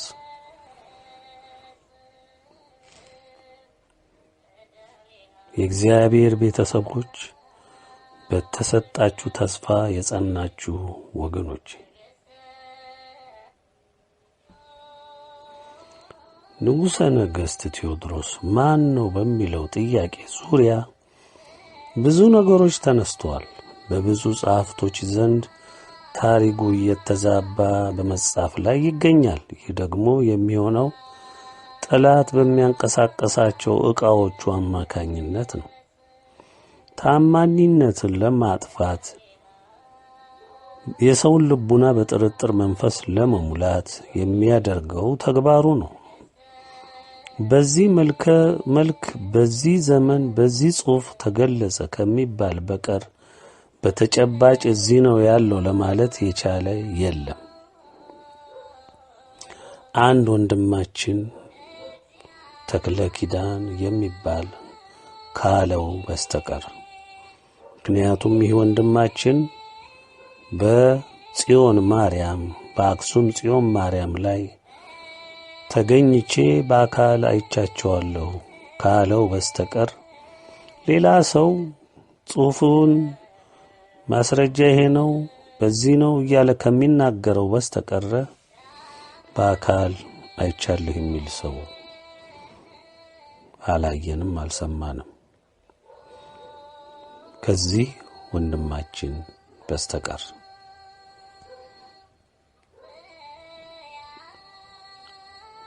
የወንድማችን ደግሞ ብዙ ጊዜ እንደምትረዱት ብዙ መልእክቶችን የሚያስተላልፍ የሚመክር የሚገስጽ ነውና ብዙ መጽሐፍቶችንም ስለ ኢትዮጵያ ትንሣኤም ስላለው ክፉ ሁኔታም ስለ ፍርድም ስለ ቅጣትም ስለዚህ ሁሉ የጻፈ ወንድማችን ነው።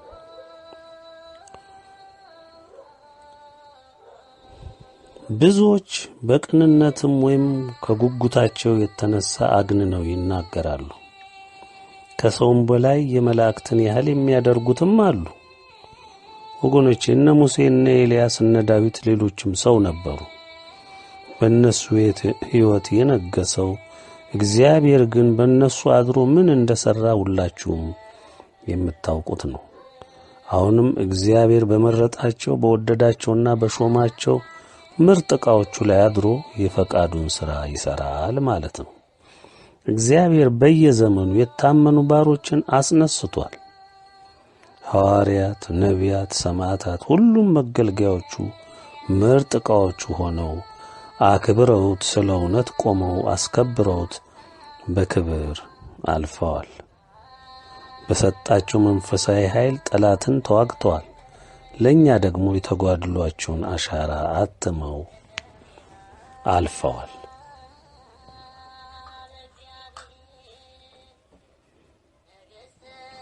ዛሬስ ይህ ዘመን ምን ይመስላል?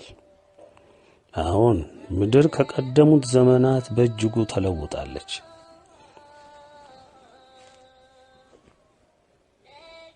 በስልጣኔዋ ገስግሳለች። ምድር መንደር ሆናለች። ዕውቀት እጅግ በዝቷል። ምድራችን በህንጻዋ፣ በመንገዷ፣ በመኪናዋ፣ በመብራቱ፣ በንግዱ፣ በአውሮፕላኑ፣ በመርከቡ ተሞልታለች። በመገናኛው ረቃለች። በሕክምናውም እንዲሁ ዘምናለች። ምድር ጠቧት ውሃውን ታስሳለች። ለዚህ ሁሉ ክንዋኔ የተጠቀመችበት ዕውቀትና ጥበብን የሚያፈልቀው አእምሮዋ ቀድሞም ለሰው ዘር የሰጠው እግዚአብሔር ነው። ሥላሴ ሰው ስለ ሠራው በጎ ነገር ቅር አላላቸውም። ነገር ግን አስገኝ የሆነው ሁሉን የፈጠረ ጌታ ሊመሰገን፣ ሊከበር፣ ሊታመን ሲገባ በፈቃዱ ላጸናው ምድር ይሁን ብሎ ወዶ ለክብሩ የፈጠረው በአምሳሉ ያነጸው ሰው የወደደው የሰው ልጅ ካደው። ፍጡሩን ዲያብሎስን አነገሰ። ቢወቅሰው ቢመክረው ቢገስጸው አልሰማ አለ። ጥንት ገና ከመጀመሪያው ሕግን ሲሰጠው አበክሮ ያስጠነቀቀው ቢኖር እኔ አምላክን ትተህ ክደህ ሌላ አማልክት እንዳታቆም፣ እኔ ቀናተኛ አምላክ ነኝ፣ የምባላ እሳት ነኝ፣ ተጠንቀቅ እንዳትስት ነበር ያለው። ይህንን እንዳይረሳ እንዳይጠፋ እግዚአብሔር በየዘመኑ የታመኑ የወደዱትን የሚታዘዙትን ባሮቹን አገልጋዮቹን እያስነሳ ወቅሷል። በንስሐ እንዲመለስ ጠርቷል። ሲብስም ገስጿል። እንደምትመለከቱት ሰው ግን አልሰማም። የሰው ትዕቢት፣ ክህደት ይበልጥ ከፋ። በእውቀቱ፣ በሀብቱ፣ በቴክኖሎጂ ውጤቱ፣ በዘመነ ቁሳቁሱ፣ ቤቱ፣ ኮምፒውተሩ፣ መኪናው፣ ለሥጋው የገነባው ምቾቱ፣ በሰማይ የሰቀለው ሳተላይቱ፣ የጦር ጀቱ፣ መርከቡ፣ ጠመንጃው፣ ታንኩ፣ የአየር መንገዱ፣ አውሮፕላኑ፣ እኒህ ሁሉ ዓለምን መንደር ስላደረጉለት በቃ እግዚአብሔር የለም አላውቀውም አለ። ምድር ተበላሸች። ለሰው ያልተገባ ተግባር፣ እግዚአብሔር ያወገዘው ድርጊት ሁሉ ሰዶማዊነት፣ ምንዝርና ምድርን አለበሰ። እነዚህ ሁሉ ተደማምረው እግዚአብሔርን የካደው ዲያብሎስ ምኞት በሰው ልጅ ዘንድ ቦታና ስፍራ ጨበጡ። እግዚአብሔር ተረሳ። በምትኩ በሰው ልብም ሐሳብም ተግባርም የጨለማው ገዢ ዲያብሎስ ነገሰ። እግዚአብሔር ተንቋል፣ ተክዷል፣ ተጠልቷል፣ የለምም ተብሏል። ስሙንም የሚያነሳ የመጥፋት ያህል ሆኗል። በመላ የሰው ሕይወት ውስጥ የቀደመው እባብ፣ ዘንዶ፣ ሐሰተኛው ነቢይ ተወደዋል፣ ተደምጠዋል፣ ተሰግዶላቸዋል፣ ተመልከዋል። ምልክታቸውም ለሰው ሁሉ እንዲወሰድና እንዲያደርገውም ሆኗል። ይህን ሁሉ እየተመለከተ ያለው የአብርሃሙ ሥላሴ የግድ አምላክነቱን ቅናቱን የሚባላ እሳት መሆኑን ምድርም ሰማይም በፊቱ ብናኝ ኢምንት መሆናቸውን ይታወቅ ዘንድ ግድ ነውና ይህ ሊረጋገጥ ስለሚገባው ዛሬ ፍርድ ወደ ተግባር ሊለወጥ ሆኗል።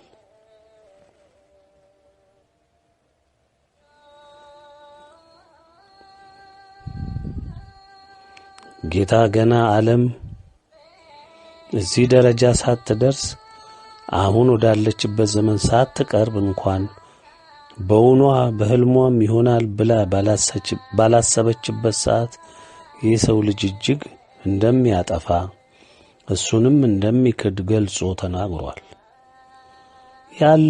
ያለው አልቀረም። የሰው ትዕቢት ገንፍሎ ፈሰሰ። አባቶችም ይህንን እንደሚሆን ከእግዚአብሔር እንደተነገራቸው ልክ እውነቱን ሲመሰክሩ ኖረው አልፈዋል። ዛሬም ይኸው በመመስከር ላይ አሉ። የእውነት መንገድ የጽድቅ ጎዳና እጅግ ጠባብ ናት። በዚህቹ በጠበበችው መንገድ ለመግባት ታገሉ ነበር ልዑል ያለው። ሰፊው መንገድ እጅግ ሰፊ ነው። እጅግ ብዙ ሕዝብ ይሄድበታል። ያ ደግሞ ወደ ጨለማ የሚወስድ የዲያብሎስ መንገድ ነው። ታዲያ ይህ አልሆነም ሆኗል ወገኖቼ። በመሆኑም ዛሬ ጽዋው በመሙላቱ በጠላት ሰፈር ውቅታ ሆኗል። ምድር ታውካለች፣ ሰላም ጠፍቷል። በሽታ፣ ጦርነት፣ ፍጅት፣ ግጭት ነግሷል። የተፈጥሮ አደጋ ዘወትሮ መምጣት ጀምሯል። ሰው ግን እነዚህ ምልክቶች ሁሉ አላስደነገጡትም። አብሶት ወደ ጥፋቱ ገፍቷል። ኢትዮጵያ የዓለም ብርሃን ለ15 ዓመታት የወቅቱን ሁኔታ በግልጽ በመግለጽ የንጉሠ ነገሥት ቴዎድሮስ መምጣት ኢትዮጵያም ዓለምን በእምነቷ ማሸነፏን በማብሰር ዓለም ከጥፋቱ እንዲመለስ ንስሐ እንዲገባ በኢትዮጵያ ለሚጸናው ብርሃናዊ የዓለም መንግሥት እጁን ለመስጠት እንዲዘጋጅ ፈጣሪውን ይቅርታ እንዲጠይቅ ተመክሯል። አልሰማም። በትዕቢቱ ገፋ። እንግዲህ ምን ይደረግ? ለነገር መጀመሪያም መጨረሻም ስላለው ዛሬ የመጨረሻው መጀመሪያ መግለጽ ግድ ሆነ። እስከ ዛሬ ዲያብሎስ መልካሙን ነገር በማጣመም በተቻለው መጠን የእግዚአብሔርን እውነት መላው የሰው ልጅ እንዳይቀበለው እንደ ተረት እንዲቆጥረው እንዲያየው ብርቱ ጥረት አድርጓል። በእርግጥም ተሳክቶለታል። የሰው ብርቱና ደካማ ጎኑ ሥጋው ነውና ይህን የሥጋ ፍላጎቱን ለመምላት የማያደርገው ጥረትም የለምና ይህን ድግመቱን በመጠቀም ዲያብሎስ ወደ ጨለማው መንገድ ሲነዳውና ከፈጠረው አምላክ ሕግና ሥርዓት እንዲወጣ እንዲክድም ሊያደርገው ችሏል። በረጅም ዘመን የፕሮፓጋንዳ የውሸት ትርክት፣ የማይጨበጥ ተስፋ፣ የተፋለሰ ታሪክ ደርቶ በሳይንስና በፍልስፍና የታጀለ በርስ ታሪክ እንደ እውነት ሲሰብክ በመኖሩ የሚበዛው የአዳም ዘር በእውቀት ጭምብል ተጠቅልሎ እውነትን ሳያውቃት እስከ ወዲያኛው ተሰናብቷል። የጠላት ትግል የማያምን የእግዚአብሔርን እውነት የማይፈልግ በሥጋ ፍላጎት የታሰረ ዓላማ ቢስ ትውልድ ፈጥሮ መንዳት ነበርና ይህንንም አሳክቷል። እግዚአብሔር ሰውን ሲፈጥር አልቆ በአምሳሉ አድርጎ ነው የፈጠረው። ሰው የሚያስብ፣ የሚመዝን፣ የሚረዳ፣ የሚያስረዳ፣ የሚያስተውል፣ የሚገነዘብ አእምሮ ሰጥቶ ነው የፈጠረው።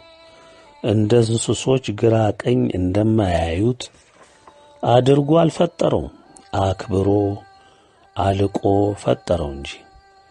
ክፉና በጎ የሚለይ፣ ጨለማን ከብርሃን የሚለይ አስተውሎ የሚያይ አእምሮ አጎናጸፈው። በአምሳሉም ፈጠረው። ሲያዘውም የምድርን ፍጥረት ሁሉ አስገዝቶለታል። እንዲህም ብሎ አዘዘው፣ ክፉንና በጎን ጨለማና ብርሃኑን ለይተህ ወደ ወደድከው አእምሮህ አውጥቶ አውርዶ ወደ ወሰነው እጅህን ስደድ አለው። በውጤቱም ደግሞ ኃላፊነቱን ትወስዳለህ እንደ ምርጫህ። በዚያም ተንተርሶ እንደ ተከተልከው ውሳኔ በውሳኔህም እንደ ተገበርከው ተግባር ትዳኛለህ። በዚህም ውስጥ ስተትን ተረድተህ ንስሐ ከገባህ ባደረግኸው ከተጸጸትክ እምርሃለሁ። በሌላ መልኩ በብርሃን በመልካሙ ከሄድክ ተመስግነህ ተወደህ ተባርከህ በእኔ ታምነሃልና እኔንም ትፈራለህና እውነትንም አጽንተሃልና እኔንም አምልከሃልና ከክፉ ምግባር ርቀሃልና የካደኝን ክድሃልና ያልተገዛልኝን አንተም አልተገዛለትም አውግዘኸዋልና በዚህም ምክንያት የታመንክ ባሪያዬ ነህ። ስለዚህ ወድጄሃለሁ፣ እክስሃለሁ፣ አጸድቅሃለሁ፣ አከብርሃለሁ አለው። ከዚህ ተጻራሪ ከቆምክ ደግሞ ምክሬን ጠልተህ እኔን ክደህ በትዕቢት ተሞልተህ ጨለማን አንግሰህ የዚህን ዓለም ገዢ አምላክህ አድርገህ ለጥፋት ቆመህ ክፋትን አንግሰህ ፈጣሪን አላውቅም ነፍሴ በዚህ ምድር ተደሰች ብለህ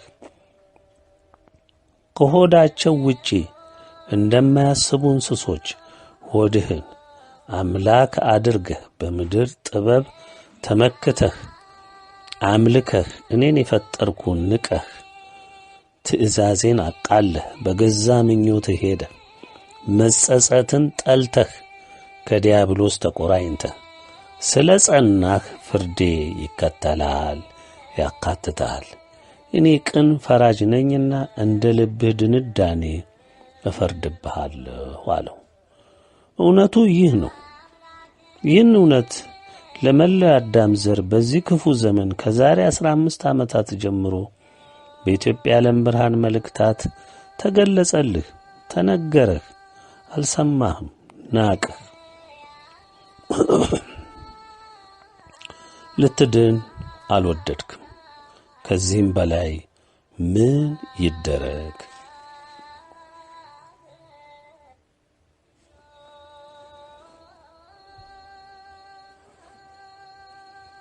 በዓለማችን ያለው ሕዝብ ወደ 8 ቢሊዮን ተጠግቷል። ከዚህ ውስጥ በእኔ እሳቤ 100 ሚሊዮን የማይሞላ ሕዝብ ነው ለፈጣሪው ፈቃድ በመገዛት ላይ ያለው ተብሎ ይታመናል። የሁሉ ምድርን የሸፈነ የሰው ዘር ከዲያብሎስ ጋር ተጣብቆ ጠፍቷል፣ ላይመለስ ሆኗል። በእግዚአብሔር ቃል በግልጽ እንደተቀመጠው የመዳን መንገድ፣ የእውነት መንገድ እጅግ ጠባብ ነው። በዚህ በጠበበው መንገድ ለመግባት ተጋደሉ ይላል። የጨለማው መንገድ ግን እጅግ ሰፊ ነው። ብዙዎቹም ይሄዱበታል፣ ግን ይጠፉበታል፣ ይከስሩበታል። እውነቱም ይሄው ነው። እንግዲህ ወገኖቼ እግዚአብሔር ቀጠሮ አክባሪ ነው። የተናገረው የገባውንም ቃል ኪዳን አክባሪና ፈጻሚ ነው። እነሆ ዛሬም ቃሉን ለመፈጸም ከብዙ ሺህ ዘመናት ትዕግስት በኋላ ምድርንና መላውን ነዋሪ የአዳም ዘር ከእናቱ ከእናታችን ከድንግል ጋር በመሆን ጎብኝቶ የሰውን ዘር ልማትና ጥፋት አክራሞቱን ሁሉ መዝኖ አጠናቀቀ። ከላይ እንደገለጽኩት የሰው ልጅ እንደ ምርጫው ተሰማርቶ ስለጠበቀው በዚያው መሰረት እንደ መጸጸቱ እንዲሁም እንዳለመጸጸቱ እንደ ልቡ ጥንካሬና እንደ ቅንና የዋህነቱ ፍርዱን አጸና። በዚህም መሰረት ለቅዱሳን ሊቃነ መላእክት ያፈጻጸም ትእዛዝ ሰጠ። ከዚህ ውሳኔና ትእዛዝ አዘል መልእክት መውጣት በኋላ የመላውን ዓለም ሁኔታ ታየዋለህ። ምን አይነት የዓለም ጥፋት እንደሚከናወን በእርግጥ ታየዋለህ። ደግሜ ልናገረው ይህን ቃል። ከዚህ ውሳኔና ትእዛዝ አዘል መልእክት መውጣት በኋላ የመላውን ዓለም ሁኔታ ታየዋለህ። ምን አይነት የዓለም ጥፋት እንደሚከናወን በእርግጥ ታየዋለህ። ትንቢት የተነገረላቸውን ለበጎው ቀን ያተማቸውን የወደዳቸውን ያጸደቃቸውን ያከበራቸውን ሁሉ በግንባራቸው አተመ። ለአገልግሎቱ በግንባር ለሚሰለፉት በብርሃናዊ ሕጉ ለሚያገለግሉት ሹመትን ሰጠ፣ ቀባ። የገዥነት የመምራት ሥልጣንና የግርማ ሞገስን ጸጋ ሰጠ። ዘውዳቸውንም ከቀዳማይ አገልጋይ ባሪያው ንጉሠ ነገሥት ቴዎድሮስ ጀምሮ በተዋረድ ለተሾሙትና ለተቀቡት ሁሉ ጫነላቸው። ኃይላቸውም እንዲሁ ተዘጋጀ። ሲገለጡ አብሮ የሚነግስ ብርቱ ኃይላቸውም ተዘጋጀ፣ አበቃ፣ ተፈጸመ። ይህን የንጉሠ ነገሥት ቴዎድሮስን ምንነትና ሁኔታ የተመለከተውን ርዕስ ስናጠቃልል በመልእክት 3 በመጋቢት 19 ቀን 2001 ዓመተ ምህረት ከገጽ 87 እስከ 88 ከዛሬ 12 ዓመታት ጀምሮ ተገልጿል። ይሁን እንጂ ላላስተዋለውም ላላነበበውም ዛሬ ደግሜ ገልጬዋለሁ። እንኳን ስለ ንጉሠ ነገሥት ቴዎድሮስ ስለ ሁሉም ሥርዓተ አገዛዝ በግልጽ በዚሁ መልእክት 3 ተገልጿል። ዓለም 21 ግዛት አስተዳደር 21 ገዢ ንጉሶችም እንደሚኖሩ አንድ ንጉሠ ነገሥት 18 ንጉሶች በተለያየ ከፍተኛ የአገልግሎት ስፍራ እንደሚሰየሙ ዛሬም ላረጋግጥላችሁ ወዳለሁ። ሁሉም መንግስታት፣ ሁሉም ቀዳማይ እረኞች ወይም አባቶች ማዕከላቸው፣ መቀመጫቸው፣ መንበራቸው እዚህ ኢትዮጵያ ይሆናል። ማዕከላቸውም እዚሁ ይገነባል። ዓለምን የምትመራው ኢትዮጵያ የተወደደች የተባረከች ምድር የመጽናኛ አገር ትሆናለች። ዓለም ለኢትዮጵያ ይገዛል፣ ይገብራል፣ በብርሃናዊ አገዛዟ ጥላ ውስጥ ያርፋል። ኢትዮጵያዊነት ኢትዮጵያዊነት በታላቅ መንፈሳዊ ተጋድሎ የሚጨብጡት ታላቅና ውድ ዋጋ የሚያስከፍል ስጦታ ይሆናል። ንጉሠ ነገሥት ቴዎድሮስ ኢትዮጵያዊ የተዋሕዶ ኦርቶዶክስ ልጅ ነው። ደግሜ ልንገራችሁ፣ ንጉሠ ነገሥት ቴዎድሮስ ኢትዮጵያዊ የተዋሕዶ ኦርቶዶክስ ልጅ ነው። በዓይናችሁ የማይሞላ እሱ ነው ቢሏችሁ ለማመን የሚከብዳችሁ እጅግ ምስኪን ሰው ነው። በብዙ ጣውረድ ሕይወቱ ያሳለፈ ነው። ዝርዝር ውስጥ መግባት ግን አያስፈልግም። በመልእክቶቹ ሁሉ እንደተናገረው ድሃ፣ ጎስቋላ፣ ሊቅ ያልሆነ ምናምንቴ ሰው ነው። ስለሱ መመረጥ የታወኩ ነውም ብለው ለመቀበል የተቸገሩ እንዳሉ ግልጽ ነው። በቁጥር ቀላል ያልሆኑ በብዙ ምክንያቶች ራሳቸውን ቴዎድሮስ ነን ብለው አምነው የቆሙ ሰዎች አሉ። ይህ ምንም አይደለም። ሁሉ ወደፊት ስለሚገለጥ ወደ ብርሃንም ስለሚመጣ እንደዚህ ያሰቡበትንና ያመኑበትን መንገድ ስለሚገለጽ ብዙም ከዚህ በላይ መግለጹ ወቅታዊ አይሆንም። ንጉሥና ሌሎቹም አባቶች እዚሁ ኢትዮጵያ ውስጥ ነው ያሉት። ከዋናው ከተማ ጀምሮ በሁሉም የአገሪቱ ክልል በተለያየ ጉዳይ እየተንቀሳቀሱ ሁሉንም ድርጊት ይከታተላሉ። በመገለጡ ሰዓት በቀዳማይ ምክትልነትና በምክትልነት በግራና በቀኝ የሚሆኑ በንጉሥ ማዕረግ ያሉ ዛሬም አብረውት በሥራው ሁሉ እያገዙትና አብረውም እየሰሩ ነው።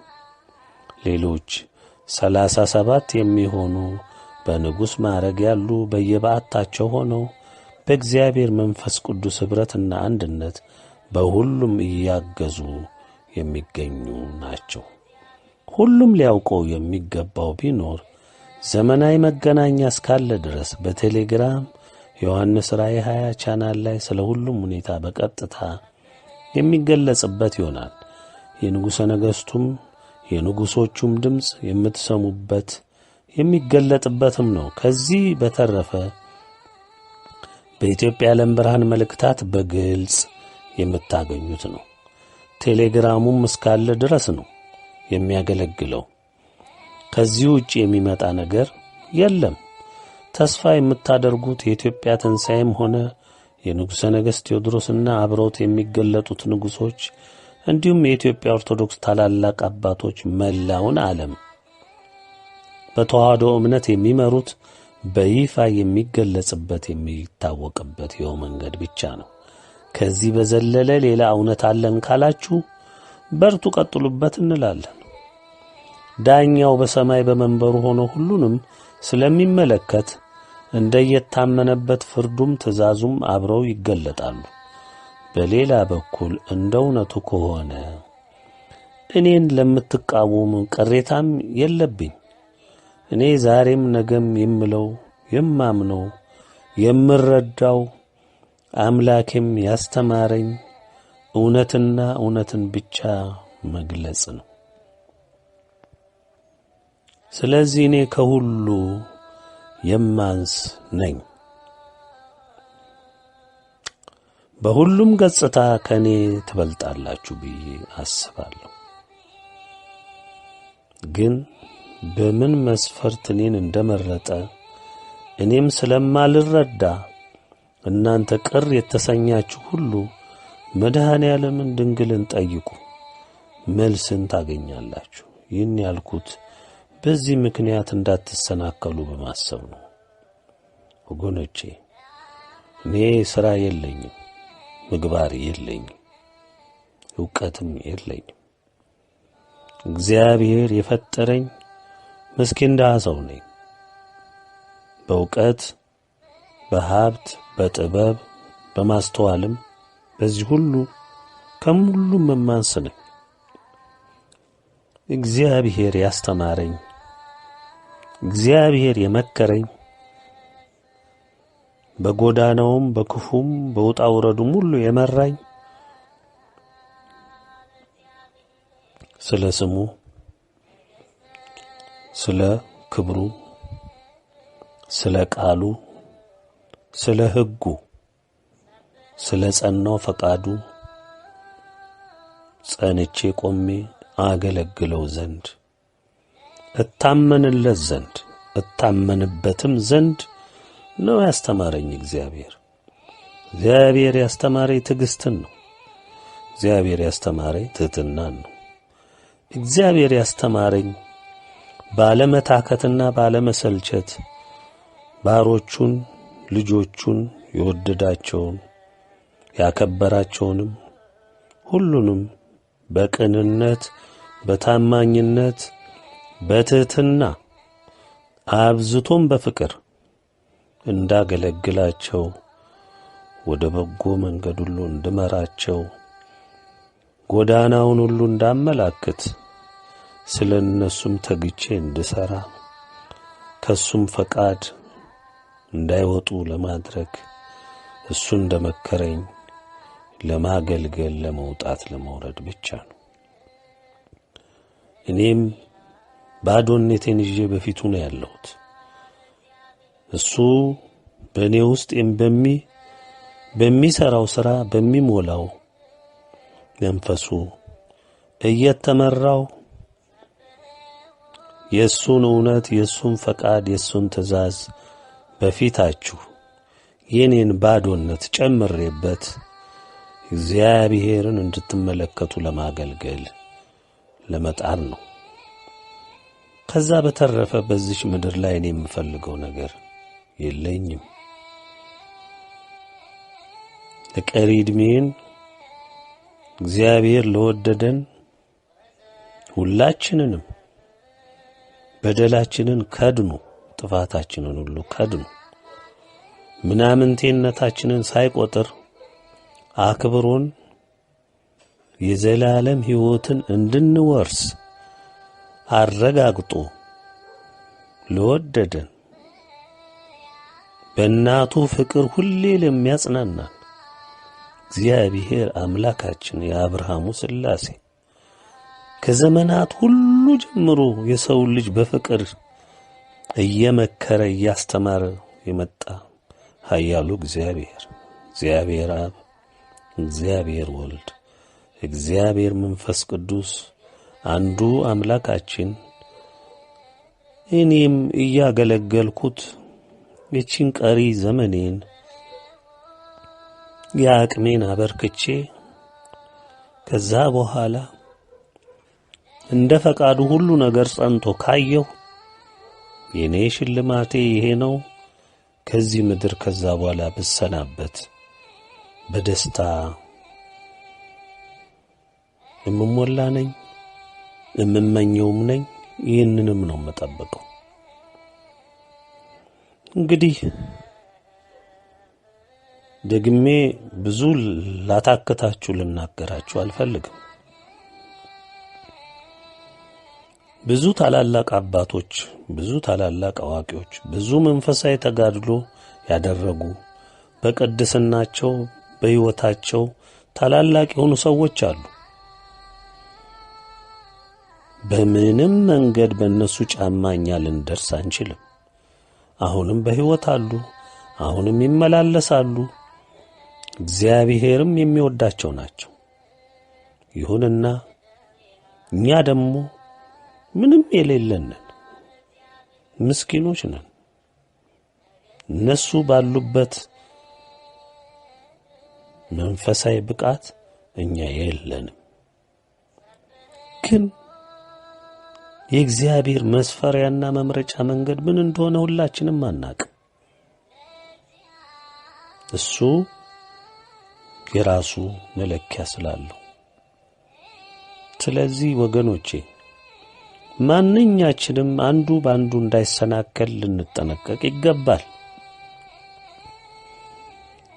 ዋናው መለያው መንገድ ሁሌ ወደ እግዚአብሔር ቀርባችሁ በእናንተ ሕይወት ውስጥ ሊፈጽመው የሚፈልገውን እግዚአብሔር ለእናንተ ያዘጋጀውን ለማወቅ ለመረዳት ሞክሩ። እግዚአብሔር አይደብቅም፣ የፍቅር አምላክ ነው። በትሕትና ቅረቡ።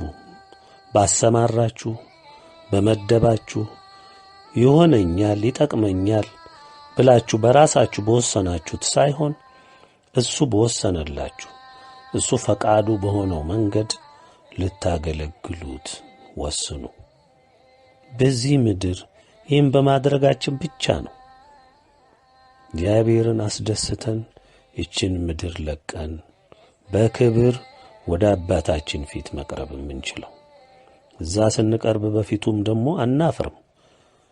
የሰጠንን ሥራ፣ የሰጠንን ኃላፊነት፣ የሰጠንን ምክር፣ ያዘዘንን ትእዛዝ ፈቃዱን ሁሉ ፈጽመን ስንከናወንና ሩጫችን ስንጨርስ እግዚአብሔር በሰማይ በክብር ይቀበለናል፣ በመልካሙም ስፍራ ያሳርፈናል። ሩጫችን ይሄ ሊሆን ይገባል። በዚህ ምድር ላይ ላለ ክብር አትጨነቁ ወገኖቼ፣ ብዙም አትጨነቁ። ምን ያደርጋል? እዚህ የሚሰጠው ማንኛውም ነገር ሁሉ እዚሁ የሚቀር ነው። እዚሁ የሚደረግ ነገር ሁሉ እዚሁ የሚቀር ነው። እዚህ የሚደረጉ የሚከናወኑ ድርጊቶች ሁሉ ግን ጥቅማቸው አንድ ነው። እሱም በሰማይ ተጽፈው መገኘታቸው ነው። በእግዚአብሔር ዘንድ በፊቱ በሁሉም ፍጥረት ፊት ይነበባሉ፣ በግልጽ ይታያሉ። እግዚአብሔር በምድር ላደረግነው ተጋድሎ ዋጋ ይከፍላል። በቃ እውነቱ ይሄ ነው ወገኖቼ። ንጉሥ ዳዊትን ልዑል ሲመርጠው ታላላቅ ወንድሞቹን እንዳላስደሰተ ሁሉ ሳሙኤልንም ግራ አጋብቷል። ጌታ ግን ለሳሙኤል መልስ ሰጥቶታል። መልሱም እግዚአብሔር ልብን እንደሚያይ ውጫዊ ገጽታን እንደማይመለከት አረጋግጦለታል። ነቢያትን በተለይም ሐዋርያትን ጌታ የመረጠው ከተናቀው ስፍራ እንደሆነ ሁሉም የሚያውቀው ነው።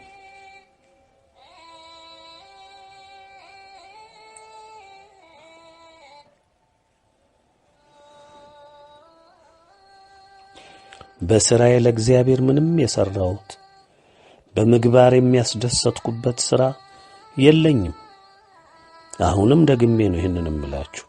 በሥራዬ ለእግዚአብሔር ምንም የሠራሁት በምግባር የሚያስደሰትኩበት ሥራ የለኝም። ምናልባት በአንድ ነገር ብቻ አስቦኝ ይሆናል ብዬ እገምታለሁ። እሱም የፈጠረኝን አምላኬን ከከፋው ኃጢአቴ ያዳነኝን እንደ ሰው የቆጠረኝን አምላኬን ውዳቂ ነው ብላ ያልተወችን እናቴን ድንግልን አብዝቼና በፍጹም ልቤ ወዳቸዋለሁ። ሌላ የማውቀው ሰርቼም መልካም አደረግኩ የምለውም የማስደስትበትም ወይም ያስደሰትኩበት ምንም የለኝም። እውነቱ ይህ ነው። አዎን እውነቱ ይህ ነው። ይህ ብቻ ነው እውነቱ። እንግዲህ ንጉሠ ነገሥት ቴዎድሮስ ማን ነው ለምትሉ ሁሉ፣ ለወዳጅም ለጠላትም ግራ ገባን ለምትሉ፣ ከላይ ምንነቱን በመጠኑ እንድታውቁት ለማድረግ ያቅሜን ጥሬአለሁ። ጊዜው ሲደርስ የእሱንም የሌሎችንም ማንነት በግልጽ የምታዩበት ጊዜ ይመጣል። መታገስ ብቻ ነው።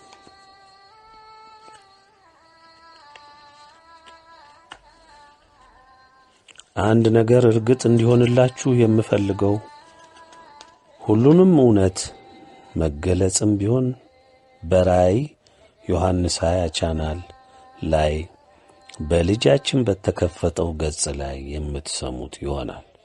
መልእክታቱም ሁሉ አንዱ የኛ መግለጫ መስመር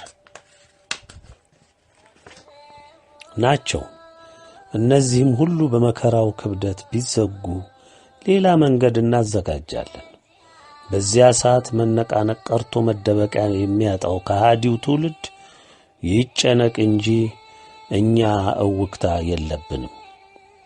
ሌላው ጉዳይ ንጉሠ ነገሥት ቴዎድሮስ እኔ ነኝ የሚሉ እጅግ ብዙ ሰዎች እንዳሉ ይገመታል። ብዙም ሲናገሩ እየተሰሙ ናቸው። እኔም እየሰማሁ ነው። ከመገረም ውጪ ምን ይባላል? እርግጥ ነው ሁሉንም ወደ ብርሃን ሲወጣ ማመን እንደሆነ ልዑልና ድንግል ስለሚገልጡት መታገስና መጠበቁ መልካም ነው ብዬ አምናለሁ። ለሌሎቻችሁም ይህንኑ መክራለሁ። እግዚአብሔርን የሚፈጥረውን እግዚአብሔር የሚገልጸውን ብቻ እንጠብቅ። ከወዲሁ እኛ ፈራጅ ባንሆን መልካም ነው።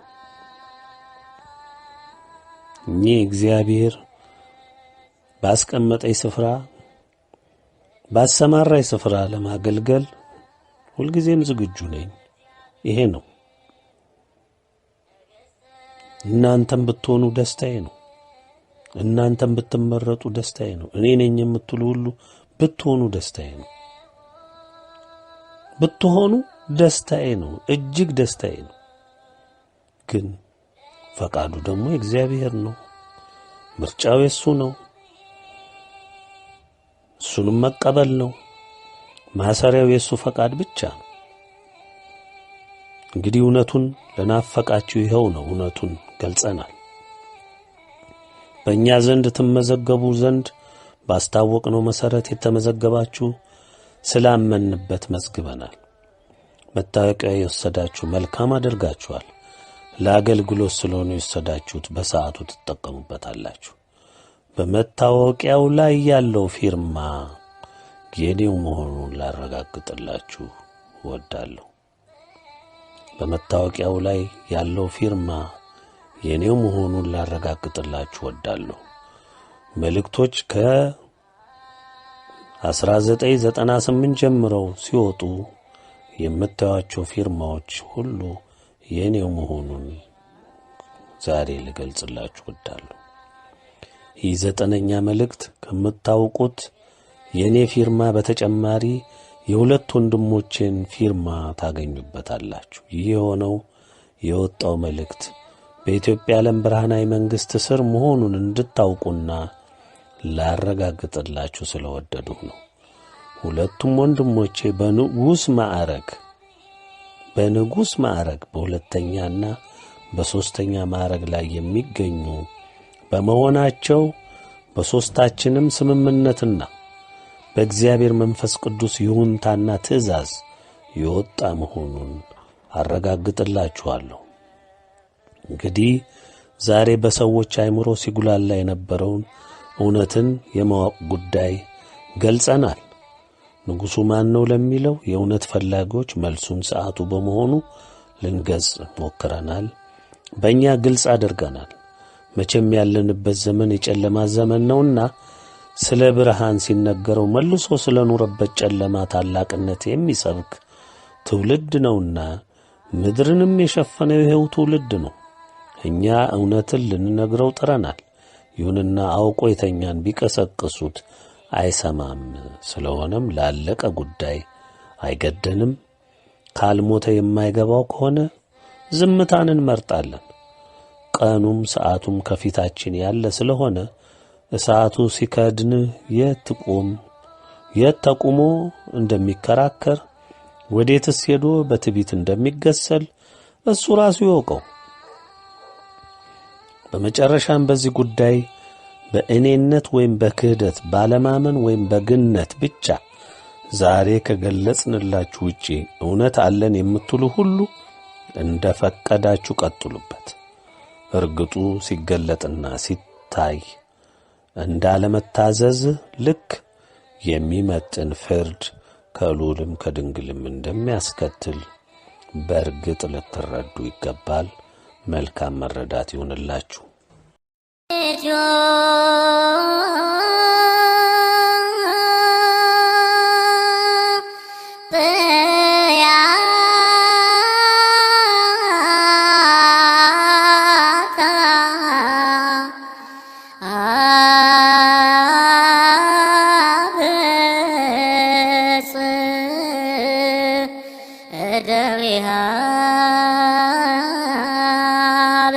በእግዚአብሔር ነገሥተ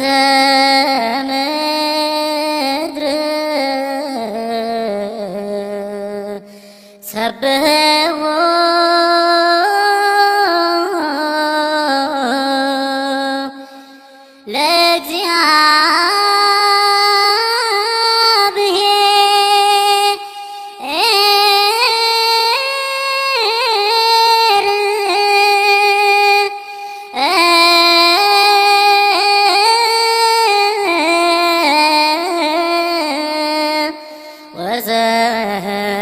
ወዘምሩ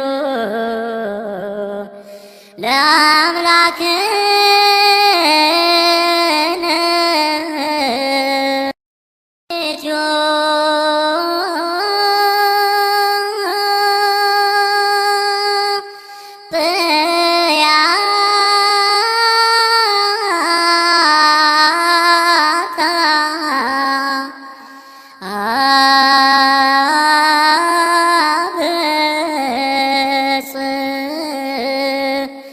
እደዊሃ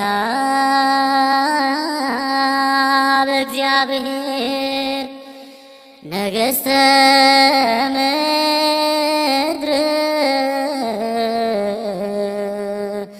ሰብሕዎ